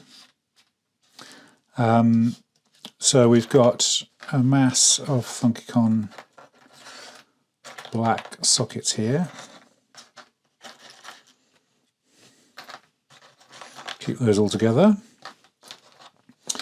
We've then got, these are the switches, the buttons I was talking about, which, let's check, you can see they are, let's move that to focus, they're kind of flat on one side, rounded on the other side, so they're a kind of almost a D shape, and that's important when you're assembling them. So let's put those all to one side, because we'll do those at the end. You've got, that is the dual pot that I was talking about with 6 legs. So that's, it's worth making sure they're kind of as straight as they can be on there. And check that's an A1M pot, which is what we need for that. 2 straightforward metal pots, top and the bottom, both B100. You should have 4 LEDs. These don't have the little plastic covers on them because they're not really close to the edge once it's set up. There is the power header, which we'll do first. Then you've got 4 of these long tool trimmers. One over there. And when you look at these tool trimmers, you can see, hopefully, there are 2 types. Don't know if you can read that. There's the B100K version and the A1M version. So make sure you can separate them out and you can tell which one's which. There is 1 short trimmer, which is B100, which goes there. And then these are the 3 switches, all on. So just 2 positions. So before we do anything else, let's remember to put nuts onto these. So 1, 2, 3, they just have 1 nut on each. This is really just to make sure everything has the same sort of height when it's assembled. So the boards are parallel. So the switches and the pots and the sockets are all the same kind of height. Okay, they're there. Now let's do the power header first of all. So once again, we get a few Thunkycons to balance it out. And as with all of these, the power header needs to come out of the back of the board. A couple of other things to say while we're here looking at the board. You can see up there, that's where we're going to solder the contact microphone. We'll do that at the end once it's all assembled.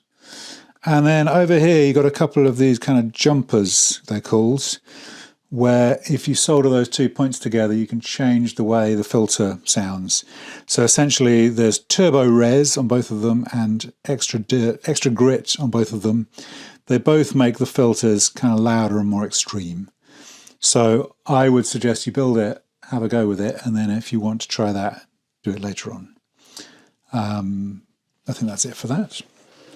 So let's put this power header in. It's coming out the back of the board, and we balance the board as we've done before on a few of these Thunkycons. And I think this, we need to wake up, tap that, and off it goes. That's waking up. I've got some solder here.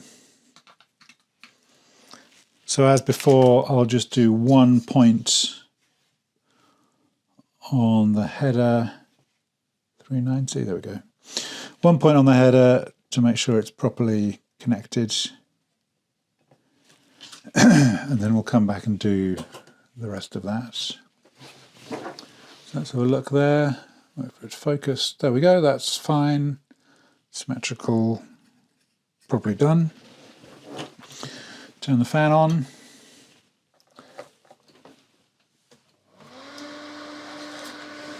to move things out of the way a bit. And just do the rest of those solder points on the header.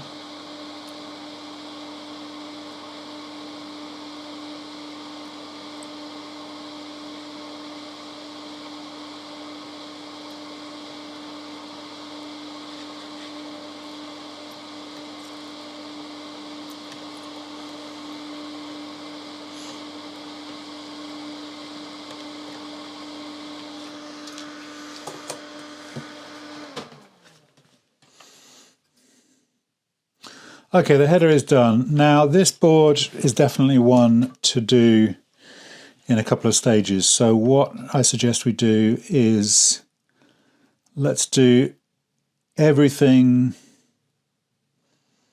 apart from the switches and the buttons and the LEDs. So that's the kind of second part. So we'll do all the sockets and the pots, and then we'll go back and do the switches and the LEDs, because I think that'll make it easier. Again, if you're super confident with all this stuff, then you can go faster. But I'm just doing this the sort of make sure everything is right. So the dual pots, you have to be these are a bit sort of fiddly to install. Get these 6 legs as close to sort of perfectly straight lined up as you can. I would usually put them through first and then squeeze those in. So that's fine, just check they're all going through as they should be. Put in the rest of the pots.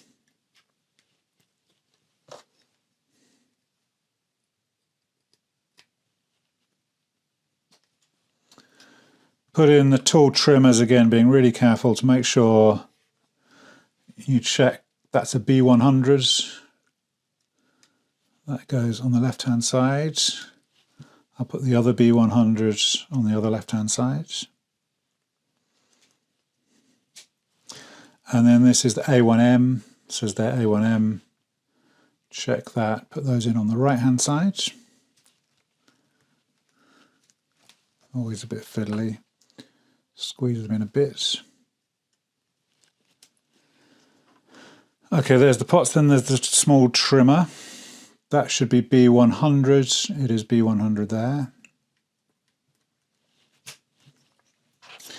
And as with all of these, I think it's very unlikely, but if you get an issue with a Thonk kit, if you, for example, you open this packet and you find that's a B10, don't just put the B10 in. I would straight away kind of check with Thonk. Or if you want, check with the other kits. But I think it's quite unlikely to have that kind of an issue. But don't assume something's changed or guess. If it says B100K and you haven't got a B100K and it's not a short one, don't put it in there. So getting those lined up, let's make sure we've got the nuts in place, because we're going to need those in a moment. We'll put the sockets in, and then we can get those in and lined up and soldered before we come back and do the LEDs and the buttons.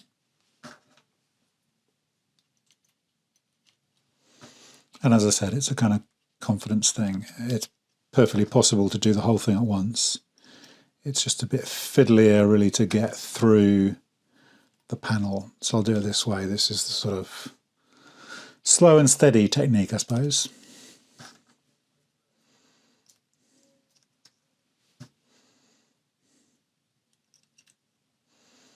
The way I always do these, I kind of lead with that ground pin, pop that in first, and then you can kind of flex it and put the rest of them in. And I think the angle of the ground pin kind of holds it all sort of spring-loaded roughly in place while you're doing that.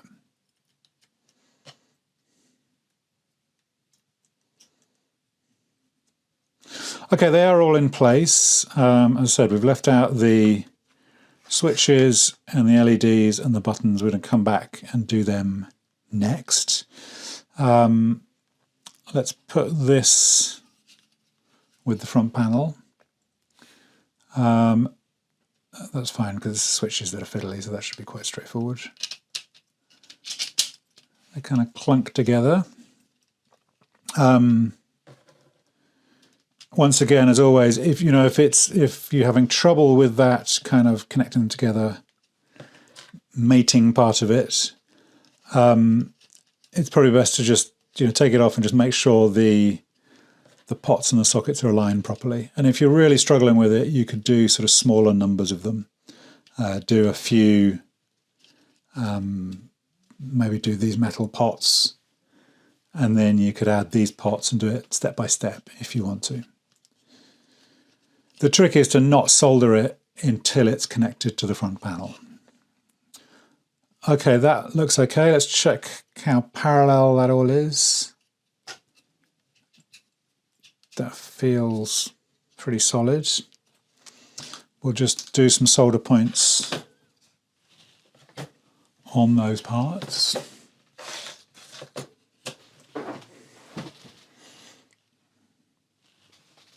Just going to move the angle down a little bit.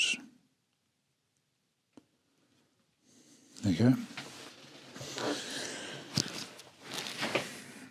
Okay, so we'll do, as always, we'll do one point on each of these.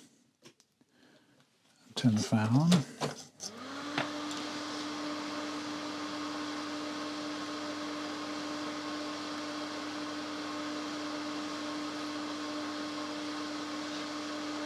Actually, you can see I forgot to put one of these screws in, and I think it is nicer to work on it when it's a bit more robust.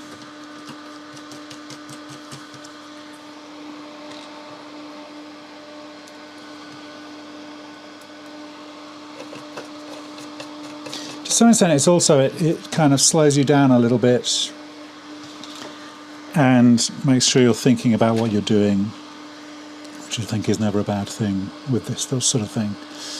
You don't try and do this in a hurry.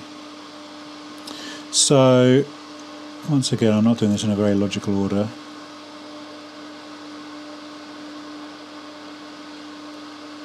But I'm just doing one pin on everything. Let's just run along these lines. As I said, kind of checking as you're going, making sure all the pins are poking out the same distance, I think is quite useful. It's just making sure everything is parallel and neat and where it should be. Okay, I think that's alright. That's just the first little batch. Let's check everything's lined up before we do the rest of the soldering there.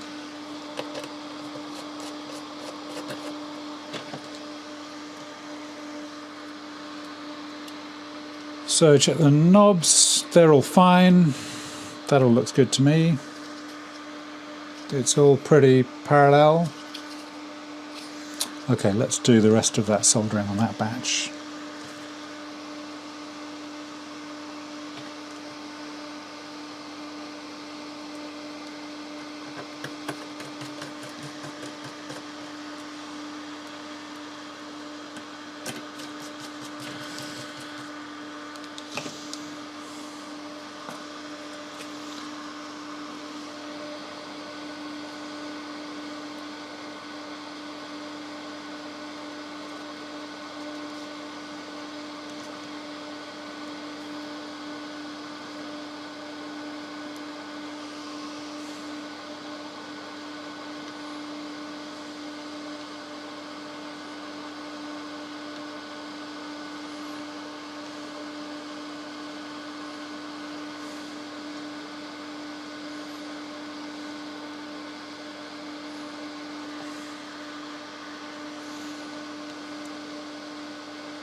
A little bit more. As I said, it's always amazing how much you get through, how much solder you get through with these, because it's a lot of little points you're doing.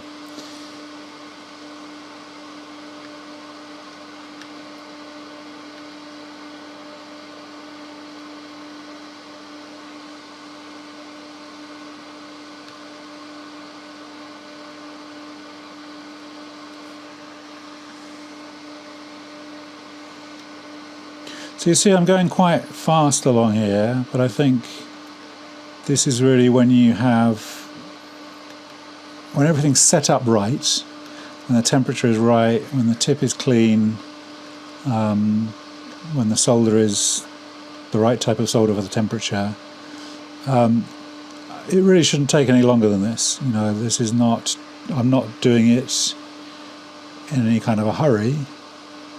It's just that each joint does take, you know, not more than, I guess it's, what, 2 or 3 seconds for each joint maybe.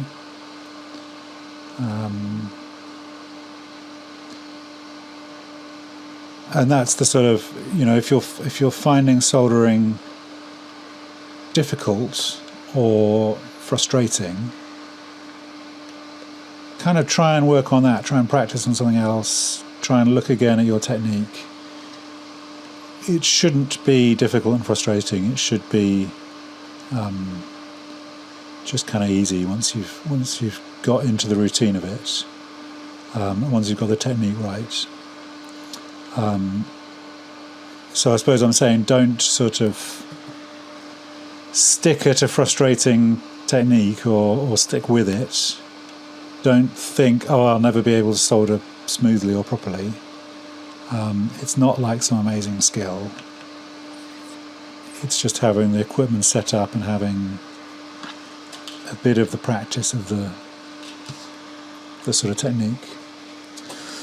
Okay, that is now all of that first batch. I won't sort of check them again. I'll go back and check over the whole board once we've done everything. Now we're putting the switches and the LEDs and the rest of it. So that means we have to take this all off.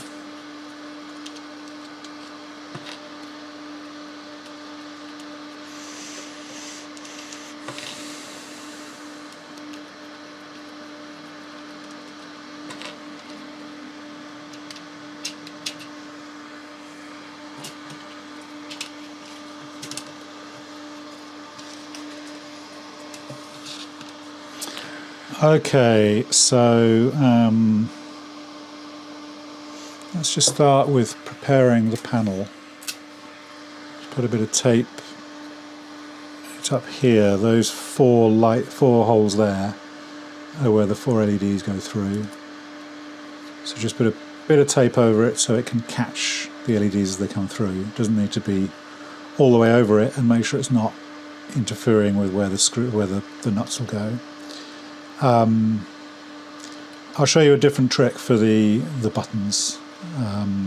You don't necessarily need the tape for that.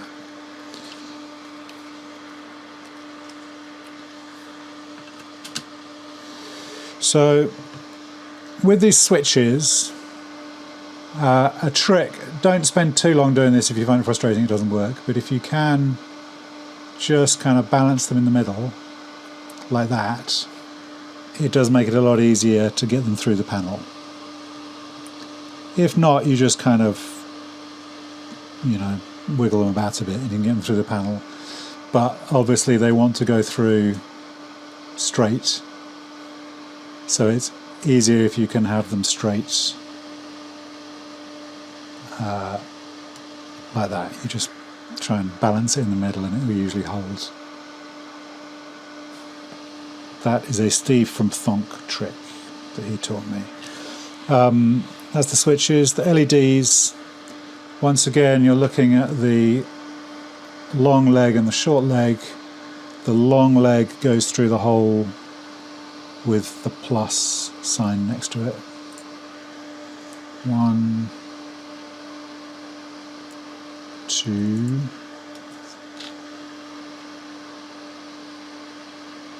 3.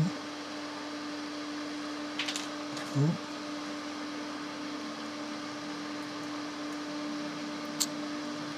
3 and 4. And they just drop down, they don't have the little spaces on them. So they drop down and then you'll push them back up onto the tape. Then let's put these 4 buttons on. So again, feeling for the flat side. The flat side lines up with the line there. so they're kind of mirror image. The other thing with these, you'll see there's very fine little metal pins. There's a big chunky metal 4 pins, but then there's also 2 little very fine pins that the LEDs are powered by. Make sure they're not bent out of place. You sometimes have to sort of bend them a bit to get them to go through the holes. That one's fine. That one's fine. So you can see the flat sides there, and then this one, it's a mirror, so the flat side goes the other way. And there's the last one. They were all good. Sometimes the little pins do bend when they're in transit, so you have to kind of straighten them out a bit. So hopefully you can see that the flat sides are on the inside where they're marked on the board. If you get the flat side in the wrong place, it's really fiddly to try and swap these round and remove them afterwards.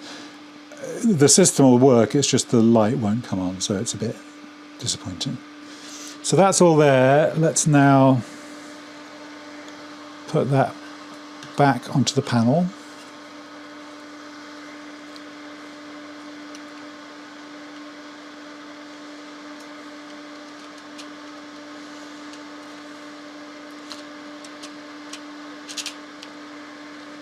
Okay, what you've got to do there is kind of, I was giving it a bit of a jiggle, because what happens is those buttons, if they're a tiny bit sort of off center, then they don't poke through, so you need to kind of wiggle it a bit. Sometimes, if it's really difficult, you need to kind of poke around with a screwdriver to get it come through. Again, if you're really struggling with it, do the LEDs, do the switches, then come back and do those. You could even do them one by one if you wanted to. But it'd be a bit of a faff. So this again feels pretty solid. It feels like it's parallel, but we'll just put the nuts on to check, and we'll line up those LEDs at the top as well.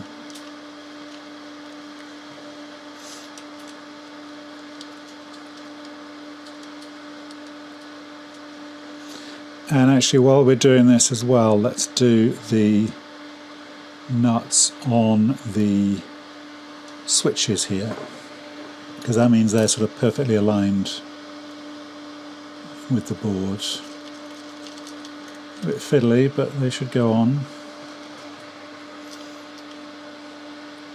When I've made these in kind of bulk, like I have to make 15 of them for the Disky workshops in Cornwall, I did make little 3D printed kind of nuts to screw those on. But if you're just doing a few, it is fine. So all of this is just sort of finger tight, get them on firmly so they feel secure, but I wouldn't get the pliers out yet. So these are going to wobble about, but they shouldn't fall out. You can see they kind of flopping back and forward, and we'll come back to them. Check everything looks parallel. Check there's a straight line down there, straight line down there. That all looks pretty good. With these LEDs, you kind of poke them gently through, so they go through the holes. And then you can check they line up with the back of the tape there. They all look good. So the trick, I would say, with these switches, let's start with those, is we put it back on here.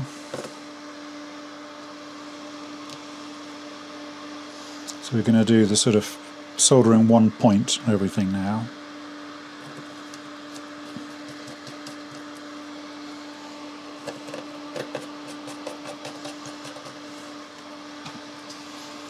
Okay, with these switches, this is the way I do it. You could put some tape on the other side and hold them in place. That works as well. But what I'll do is you get your little finger, you push the switch up, not hard, but just so it's kind of resting against the back of the circuit board. and then you hold a bit of solder and you just do one, wait for that to warm up.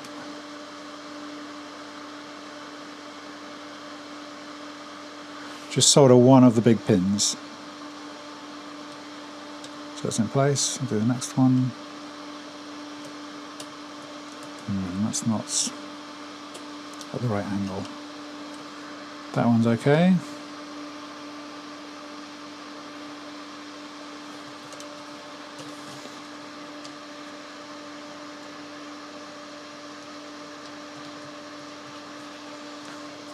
Not sure why that one's not going through.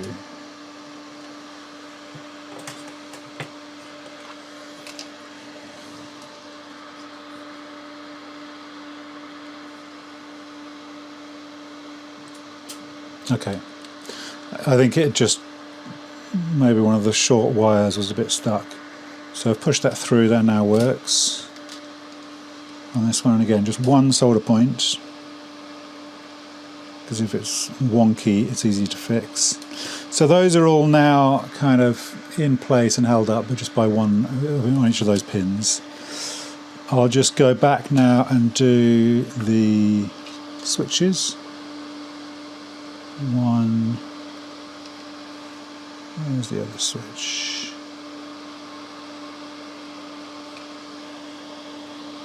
Two and three. And then I'll do one leg of each of these LEDs.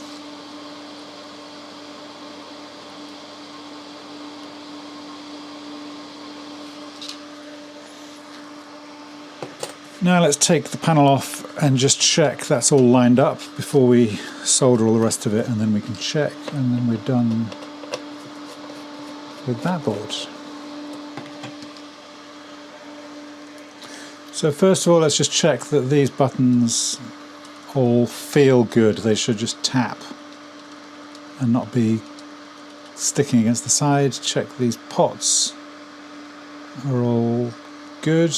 Don't know why I'm doing those ones, they're these ones. Switches all work, that all works. We can peel off the tape from the LEDs to make sure they're all lined up. Beautiful, that's all great. So now let's just finish the soldering on all of those.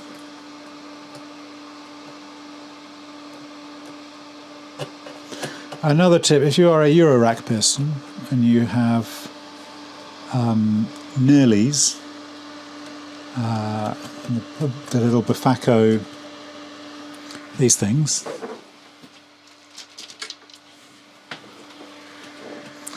you can use them for just holding the panel in place while you're doing this, and it's a little bit quicker. Okay, we've finished the soldering now.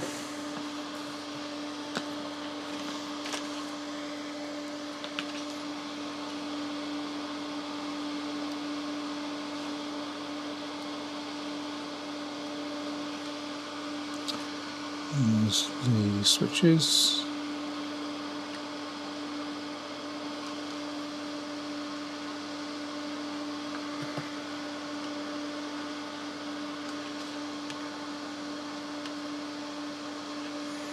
And then down here you've got 6 pins on each of these buttons. So it's 4 for the kind of button and 2 for the LED. And as you're doing this, just make sure the little fine LED threads are, wires are poking through there. If you can't sort of feel it with a soldering iron or can't see it, then you should stop and go and check what's happened to them. And if you've only soldered one leg, you can probably fix that. If that happens and you're not sure what to do, just, as ever, contact support at Thonk or go on the Discord and ask, and me or somebody from Thonk or somebody in the community will help out. Okay, let me just trim off these legs on the LEDs, and then I'm going to check over this board because it's been a few stages. I would not be at all surprised if I've missed a point or two on here. So let's turn on this magic light.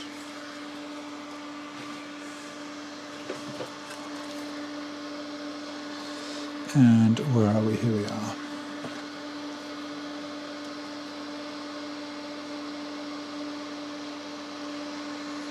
That leg could do with a little bit more solder just to make sure it's absolutely secure.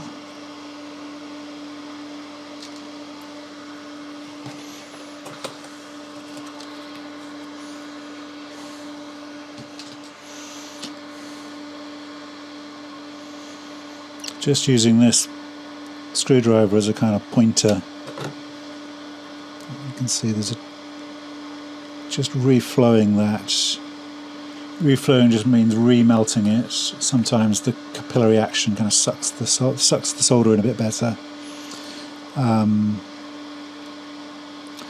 Otherwise, this is all looking pretty good. I am obviously quite practiced in making these nowadays. A little bit more heat on that leg. The big legs on the pots, there's quite a lot of metal attached to them, so they take a bit more heat than other things. Okay, that looks good. So that is the VCF, the filter board, finished. Okay, we're now on to the final board, which is the mix board. You see there's quite a lot of bits and pieces still around, but we're going to do the mix board and the mix PCB, and then we get into the sort of assembly world with nuts and switches and things. So the mix board, this is the sort of mixer and the envelopes, the slopes and the headphone out, is definitely the most kind of intense of the four boards, and that's why we do it last. You can see in here you've got two different types of switches, so that's the on, off, on. That's the on, off momentary, which pushes down. Then between them you've got two little LEDs, so this kind of quite intense little corner there, and then exactly the same down here. Up here you've just got a kind of massive little trimmer pots. This is the mixer, the short trimmer pots.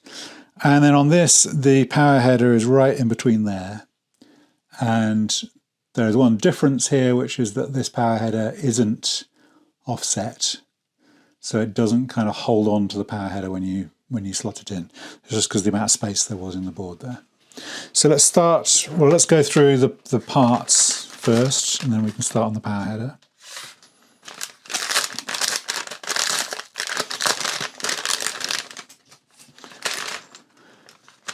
So we've got three knobs. There's the nuts. We'll take these out.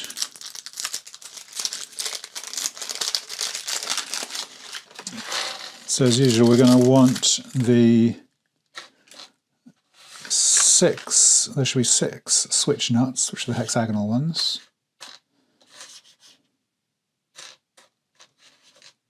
There's those, one to go on each switch and one to go on the front panel. Then there should be three big metal nuts, and then there's plenty of little funky con nuts there. We'll keep those to one side because we're going to need them straight away. Okay, so two different types of switches, packaged separately. We'll come back to those. That's the rest of the components there. So let's start with the power header. So we get that out of the way.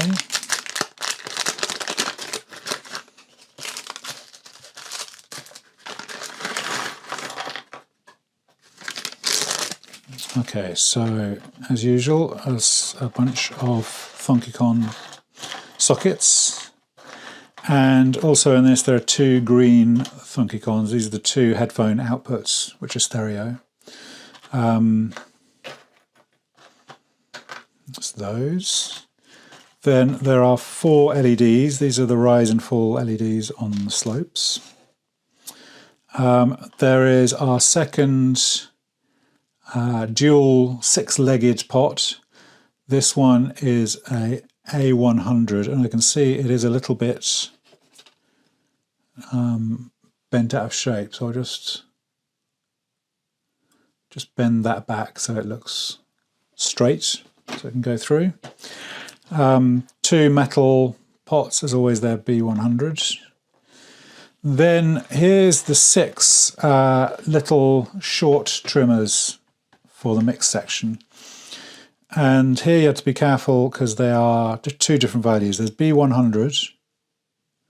These are B100s, which are the mix controls. They're like volumes. And there's also 2 B25. These are the pan controls, sort of left and right, which are the top 2. Okay, that's all the parts. Let's do the power header. So as usual, we'll get some Funkicons to balance it on. This is very slightly trickier because it doesn't have that kind of grippy trick. But that looks okay. I can put another one there just to make sure it's all held straight. And let's just do one solder point on there to make sure it's in place. Heat it up, still heating. There we go.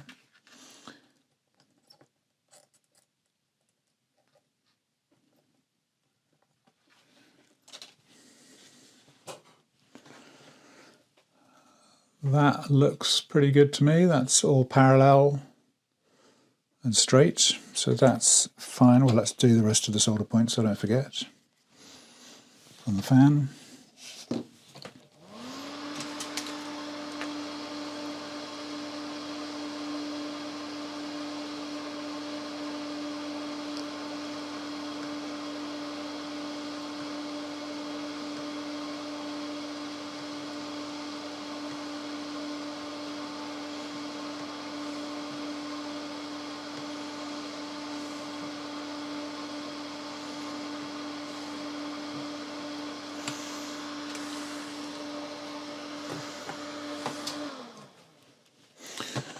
Check that power header, that looks fine, that's all good. Okay, so now let's work out how to approach this. I think what we'll do again is let's do everything apart from the LEDs and switches. So we'll get that all structured, and then we can go and do the LEDs and switches, which are a bit fiddly later on. So we can start with the big dual pot. So this is the stereo output pot, which is why it's dual. Make sure those legs are all through. The metal B100s. These are the 2 speed controls for slopes.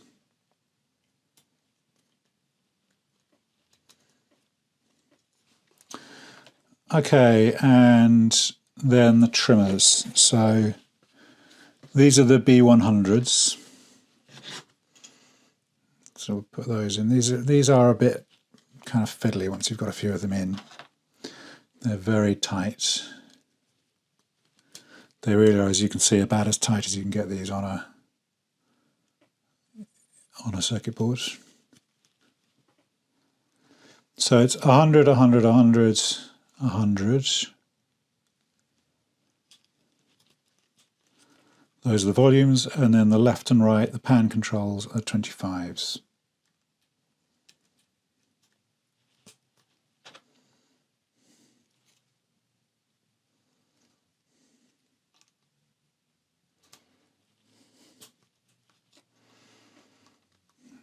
Okay, we'll do those, then let's put in the sockets, and then we will put that on the front panel.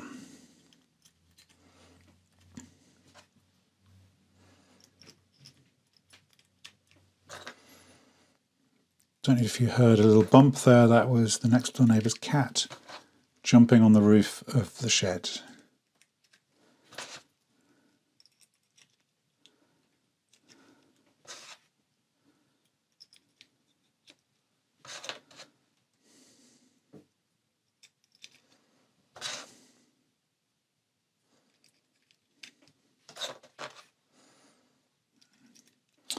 Okay, the last of the black ones, and then the two green ones at the bottom. Okay, that all looks good, and we're going to come back and do the LEDs and the switches because they're a bit fiddly. Now let's get the relevant nuts in place there. I'll take this off.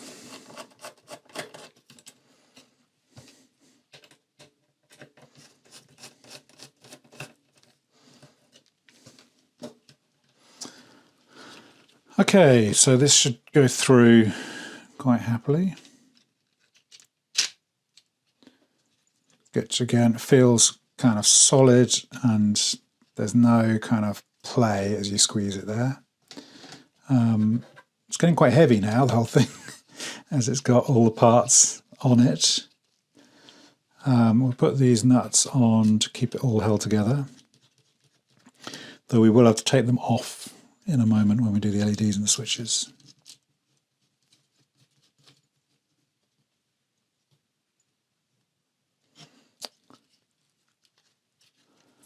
Okay, and I think what we'll do is we'll do just one solder point on each of these, and then we'll put in the LEDs and switches, and then we'll solder everything together afterwards. So it's a tiny bit quicker than we've done in the past. Okay, so before soldering anything, let's just check everything looks parallel and everything looks straight, and that there's no kind of play there, there's no kind of gaps. It's a tight sandwich, I guess. And we'll do these single points to hold everything in place before we go back. Put the fan on.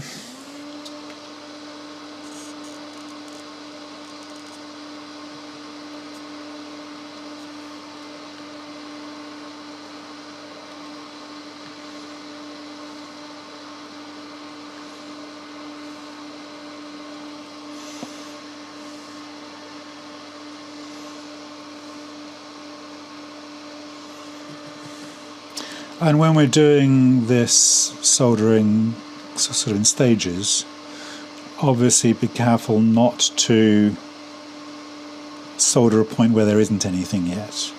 Like if I was to solder around there where the LEDs will go, that would block up the hole and be quite annoying to fix. So do kind of be quite purposeful on where you're soldering.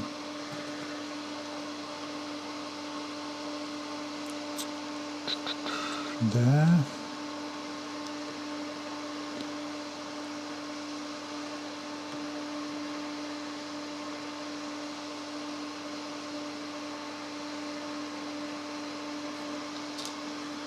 Okay, I think that is everything in place now. Let me just check. Yeah, that's one solder point on every part, just to hold everything together. So now let's go back and do, now those are all held together, we can go back and do the LEDs and the switches a bit more comfortably. So let's start with the switches. You can see these are the momentary ones, which you've already seen in computer. And you just have to be really conscious of which way round they are. Put a nut onto each of them.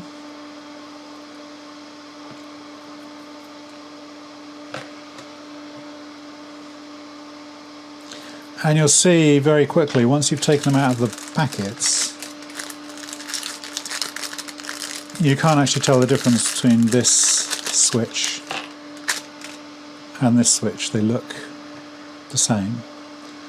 So you have to move them to find out which one's which. That's got the momentary side.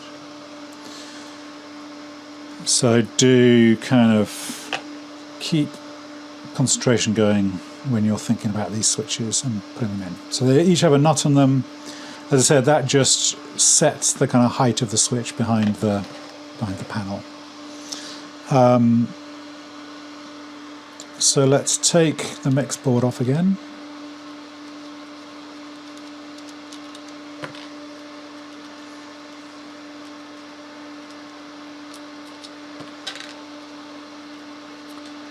And these switches are all, they can all stay in the middle, so they're easier to get through the holes. They're not like those ones we had in the filter.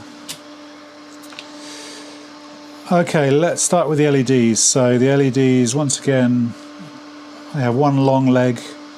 The long leg goes through the hole with the cross every time, the plus sign. And as I said with these, if you get these the wrong way round, they'll still work, they'll just work in reverse. So when the voltage is going up, the bottom one will light, and when it's going down, the top one will light, which is a bit annoying, so try not to do that. You can just then look, make sure you can see which leg's longer, check they're the right way around. Now we put the switches in, so I don't know which type of switch that is. That's a momentary. So that goes with the momentary to push down on the side that's marked on the PCB.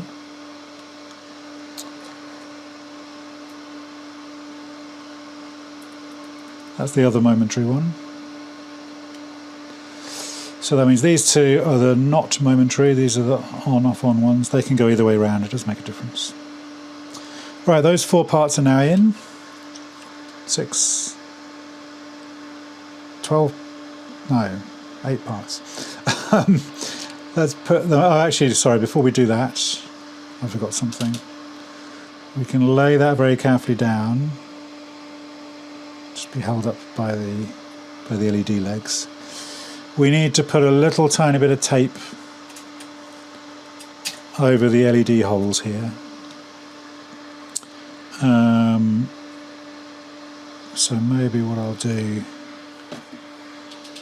get my scalpel, cut off a little thin strip of tape and paste it on there. This is just to make sure the LEDs are kind of flush when they're mounted. You may actually prefer to have the LEDs poking out a bit, the way ALM modules do. So if you do that, just let them all flow through. That also looks quite good. So I've just got a little bit of tape to cover up the holes for the LEDs.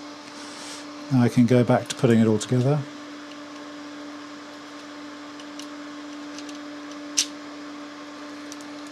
That feels pretty solid.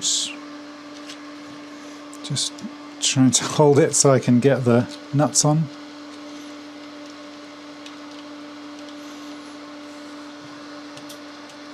So I haven't been timing how long I've been going, but we are really getting there now.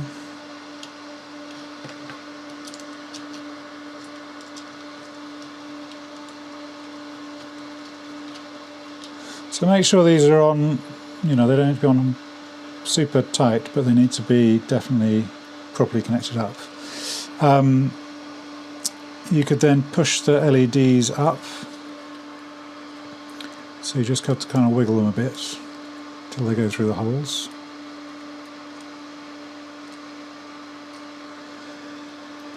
And then we should probably put the nuts on the switches afterwards, because otherwise it will sort of tangle up with everything. So let's do a single solder point on each of those. Maybe just do one screw this time, as it's quite a quick bit.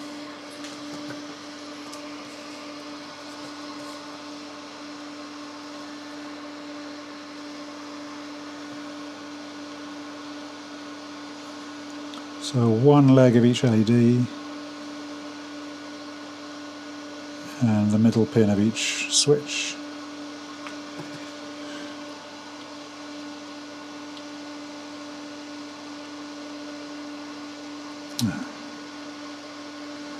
I was getting confused about which LED is which then.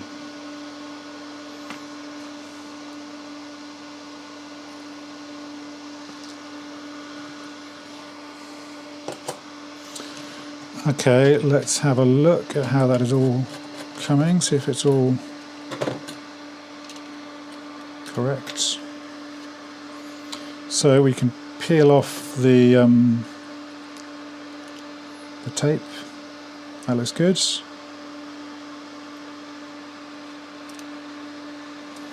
That tape is stuck under the nut.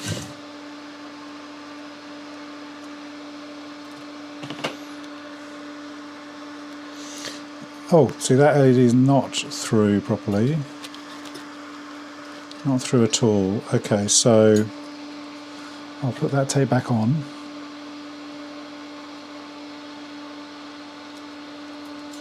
Then I'll show you how we'd realign that LED. So it's the top LED there is a bit wonky, and it's that one there. So I'll definitely screw this down so it's firmly in place. Right, so you've got two legs of the LED. I have soldered the shorter one. I am going to do this very carefully. You could obviously use some tweezers for this, but I haven't specified that you've got tweezers, so I'll try and do it without them. What I'm going to do is put my finger on the long LED, which I am not heating, and then I'm going to heat the short LED, and then I'm going to kind of wiggle it a bit there, and that moved down. Let's see if that's gone through. Perfect. So that's now lined up properly. Right, I can now take that tape off. And we can finish off all the soldering on that board now. Because you remember I only did 1 point the first time around. There it is. Just put this together properly, as it's going to be a bit of a long solder now.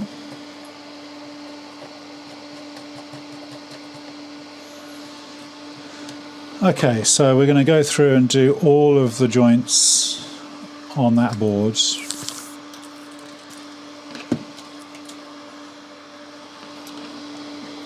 And then we are more or less finished with the soldering. More or less.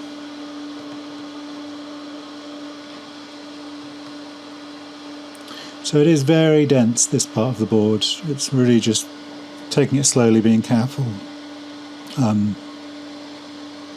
Making sure you haven't missed anything, or making sure that if you do miss it, you spot it and come back before you've put it all back together. As I said, the missing a joint is really one of them, pretty much the main issue that I see where people have built something and it doesn't work. And I think it's partly because it can do rather unexpected things. So if you miss one of the pins on a potentiometer, on a pot, it can mean, for example, that the oscillator is so high frequency that you can't hear it and you think it's not working. Or if you miss a pin maybe on a switch, I've seen people where they have a switch that only works when you kind of poke it. where you kind of wiggle it. And so that is obviously quite a weird and unsatisfactory experience, and it feels rather mysterious as to what would be causing that. If you miss a pin on a socket, you can sometimes have kind of intermittent connection. So sometimes it works, sometimes it doesn't. Occasionally you might have it so, when something's plugged in, it works. When it's not plugged in, it doesn't work, that sort of thing. So what I'm saying is, once you've done, as I'm doing now, this kind of batch of soldering, really do go back and look carefully to see if you've missed a point, because it's very easy to do and it's very easy to fix, but it's kind of annoying if you don't do it. It's annoying if you don't do it immediately, and then if you think the thing is broken in some way. I think the best example I had was somebody who was not very experienced at all in building, and they built a whole system, and then they were really disappointed because it didn't work, and they felt like they'd wasted their money and it was a waste of time, and it was, so you can imagine, very frustrating. And so I kind of helped them over email. We went through what the symptoms were, why it didn't seem to be working.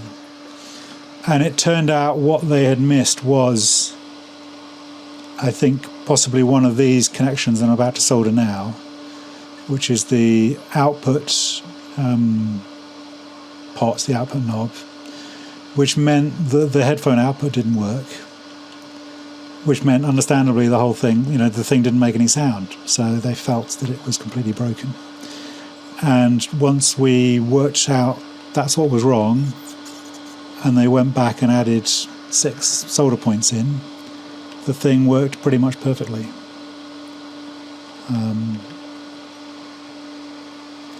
Which is a long way to say, as I'm soldering this, to just, once we've done this, we'll go and check all the points are where they should be.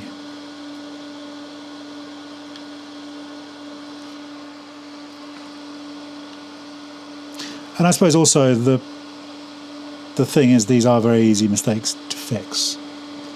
So if you get the power header on the wrong way, that is a really difficult, annoying mistake to fix.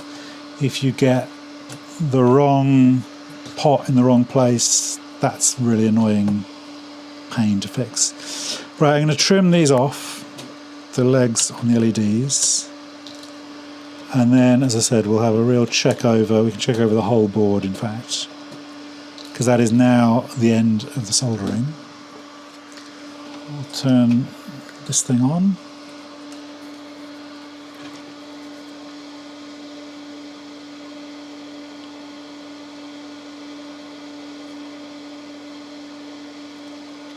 Occasionally you get a joint that looks a bit sort of matte. It doesn't look as shiny as the other joints, and that's what is called a cold joint. I'm not certain if that is a cold joint. And a cold joint is caused when, for some reason, the joint is kind of disturbed while it's cooling down. And it's very easy to fix. You just heat it up and melt it again. So I don't know quite where that happened there, but it looked a little bit grey rather than shiny silver. They should all be really shiny silver, particularly under this kind of light. Okay, that board looks all good. Let's just have a quick look back over everything else.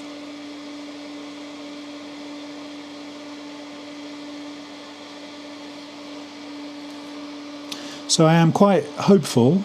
This all looks good from here. And if the soldering is all right, then the only thing that can really cause an issue is if there is some kind of building error on the circuit board itself, which does occasionally happen. So if you do have something weird happen, you absolutely should kind of come back. You don't need to keep hunting and hunting and hunting for a mistake. You can come back to Thonk support or to the Discord and say, this isn't doing what I expected. How do I fix it? Okay, the thing we're going to do now, the final thing we're going to do is connect these two wires to the contact mic spot there. So I'm going to take off that bit of tape that we put on there. And you'll see they are marked quite clearly, hopefully, as black and red, and the cables are black and red. So make sure those are right. Here I might actually need some tweezers.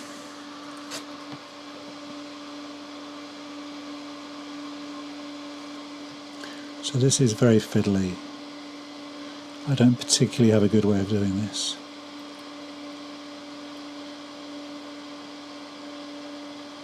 There we go. I've managed to thread the two little wires through. We'll just solder them.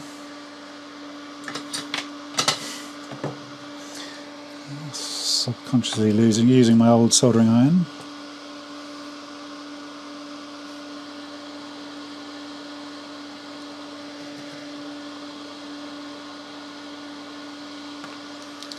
So they are in place.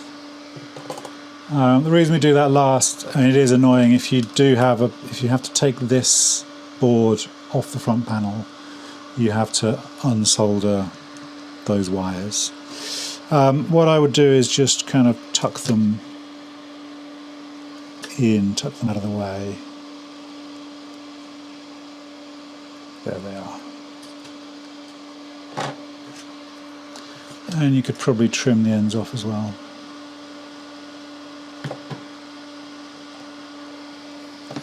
Okay, let's now assemble it and see if it works. Okay, we're going to assemble this now.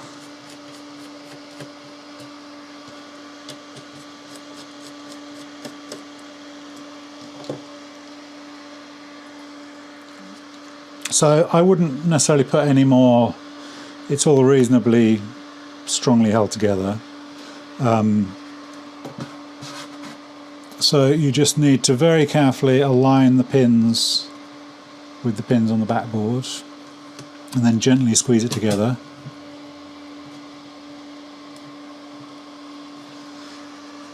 Then you could put in just a screw to be safe. Turn that fan off. I can also unplug my soldering iron, and then I can use this power connection on here.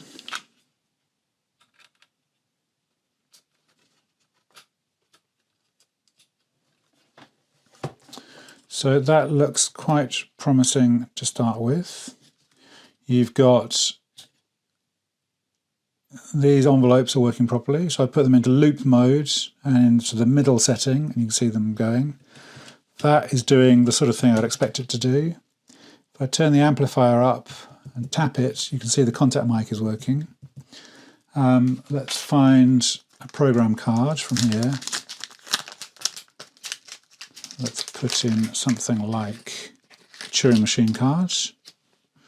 Slot that in, press restart, and immediately you can see that starts pulsing.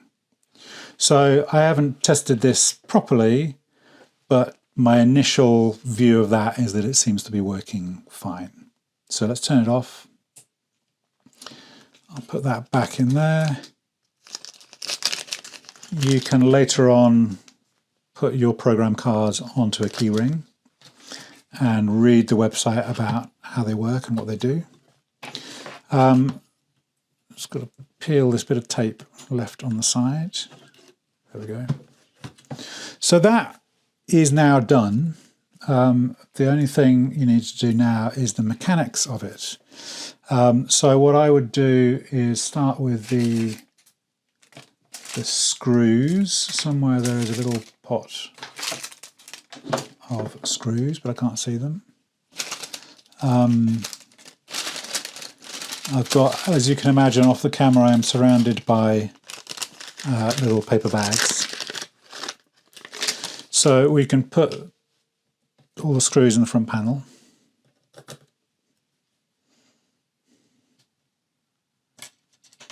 Ooh.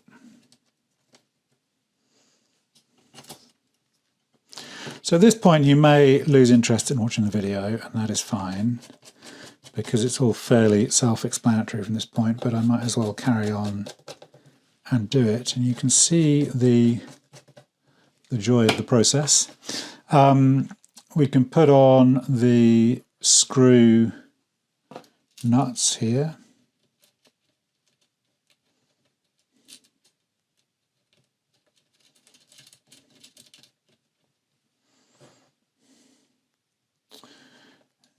And there are a lot of them in this corner here, as you can imagine. And I don't have any particular tips for making this easier. They are just quite fiddly. You have to get them to kind of bite.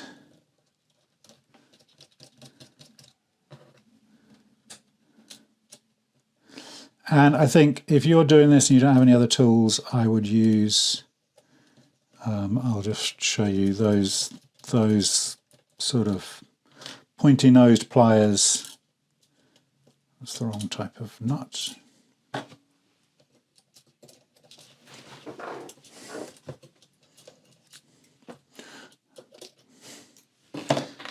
Where are we? That's one.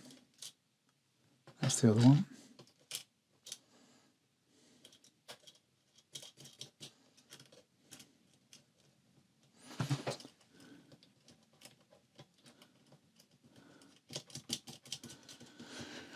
So yeah, you can use this kind of thing, just obviously being as careful as you can be, not to scratch the panel too much.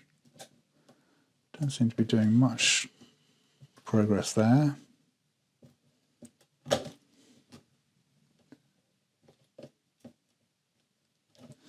You can obviously use these on the bigger ones in the corners.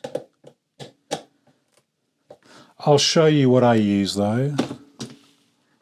So that's a 3D printed driver for the big nuts, which works reasonably well.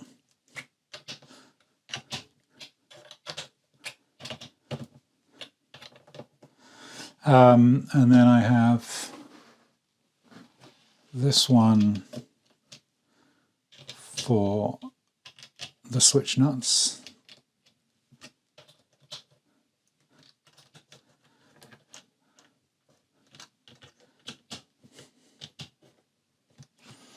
So that's all now pretty solid. Then the really tedious part of the process is putting these guys on. So this is the, I think there's 56 or something of these Thunky nuts.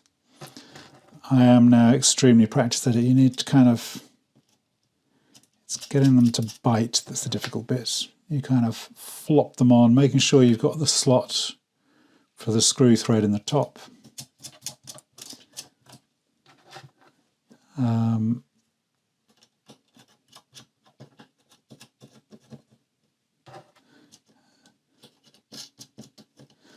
And you often do find, I think at the Disky workshop in Cornwall this year, everyone at that event has a workshop system to use as their kind of working. And somebody was a little bit disappointed to find that theirs had quite a lot of missing nuts on it because I'd made it and had somehow got distracted while it was happening. So what I'll do is just put these all in, and yeah, I'm very practiced at this. I suspect you may find you're not quite as fast as me at doing this. It is definitely making sure you get the slots up on the up, because you can screw them on the other way where there's no slots, and then they're very difficult to tighten or fiddle with.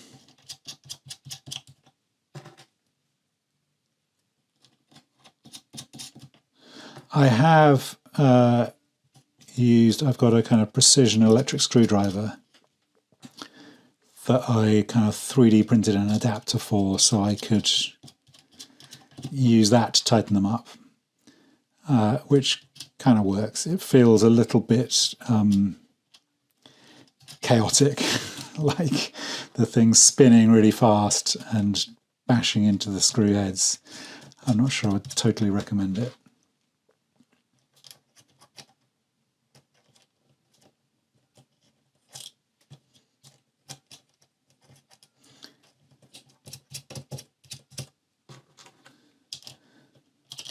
So I think I am going to use my 3D printed driver for these to tighten them up.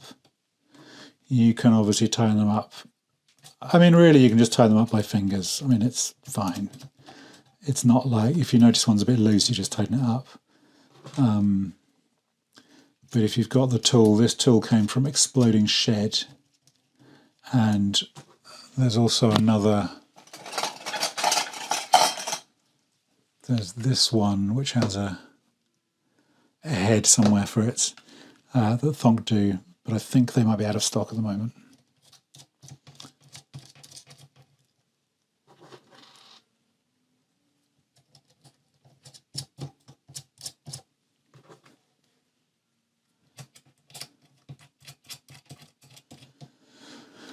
Okay, let's take a little break and do some tightening for a start. So that's the little tool. You can't just 3D print these, you need sort of metal in it, which is why that's what Exploding Shed do. So you just tighten them all up.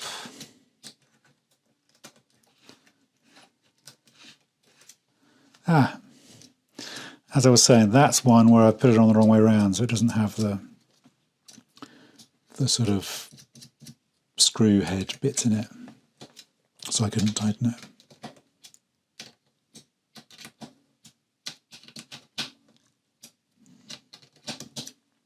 So this particular unit that I'm making now is going into the loan system. So I have a set of, it was 12, then I lent one to somebody else and it became 11. And so it needs to be 12 again. So it's kind of systems that I can lend to people for events. So they're the systems I used when I did an event at the Brit School. White Noise did a fantastic weekend of events with them in London. So if you are the sort of person who runs events and is interested, do let me know. I can lend you a dozen of them. And I can also kind of give you ideas about what you might do, or you might have your own ideas about what you might do. But they work really well with kind of very inexperienced people, their kind of first experience of modular. But they also work pretty well with people who are very confident with modular and can do, and it kind of gives them a set of new constraints, I suppose.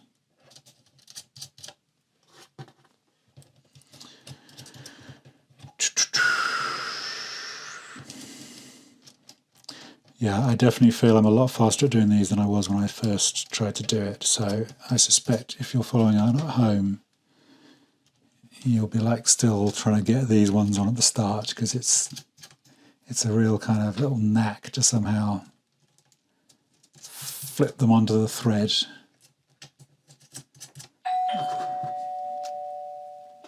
Oh, somebody at the door.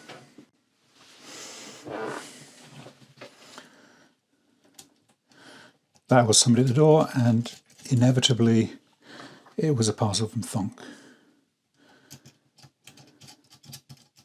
Right, we are getting there. We are on the home straight.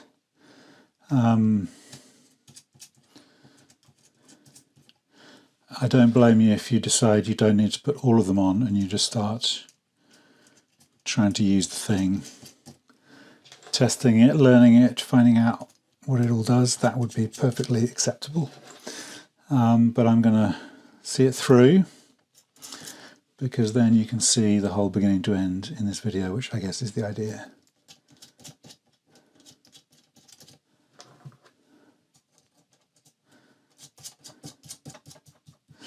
Yeah, I mean, if it all goes wrong for me, I think I can probably find a job screwing on Thonky Kong nuts. That is a a skill I seem to have acquired over the last decade.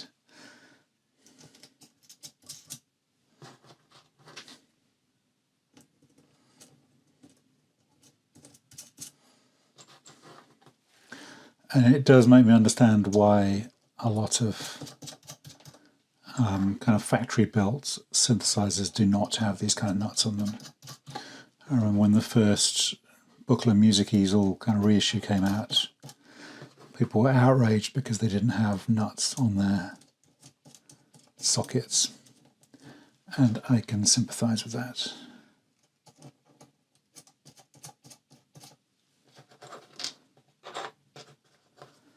Okay, we are nearly there.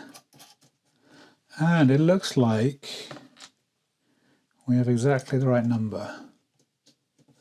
Sometimes Thonk put in one spare nut,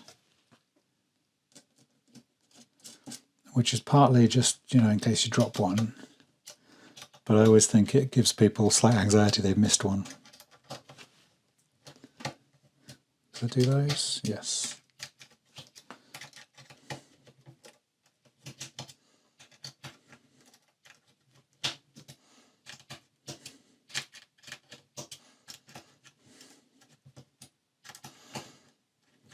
Well, I hope if you're still watching now, and particularly if you're watching along as you do it, that you have found the build experience okay, that you've enjoyed it as much as you can. And as I said, if you've got stuck or you've got a problem, then do contact Thonk or Discord. And if you've got feedback in how to make the build process smoother and easier, do email me, Tom@MusicThing, because I'm always interested to hear that stuff.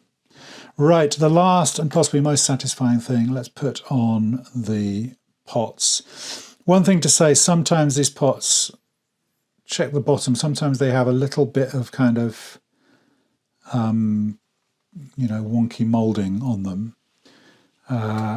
This one doesn't look too bad, but if you just check the bottom, make sure it's smooth, and if not, just put on a bit of sandpaper or something. So you just push them on reasonably firmly, but make sure they turn nicely. And obviously, if you've never done this before, you turn the pot fully down, so as far that way as it will go, and then you can line up the arrow correctly so it tracks around properly. And as I said before, these are all on metal shafts. They're bolted to the fiberglass panel, so you can push them on. You're not going to break anything. And with that one, it's stiff the first time you take it off. If you want to program it, oh, that is stiff. But you shouldn't, you just need to give it a good yank. Easy for me to say. There it is. And then once you've done that once, it will be easier to get on and off. But you're not going to break it while pulling it off. So we just put all these on and just check they turn. Sometimes if they're kind of pushed too far down, they can stick a bit. If they're not pushed far enough down, I don't know, they might wobble a bit.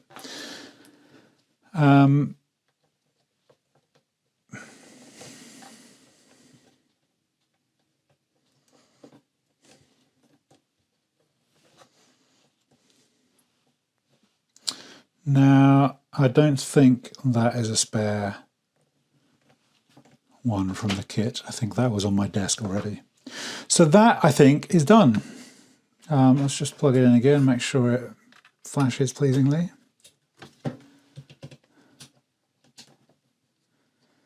Yeah, that looks good to me. So put it back in its box, which is down here.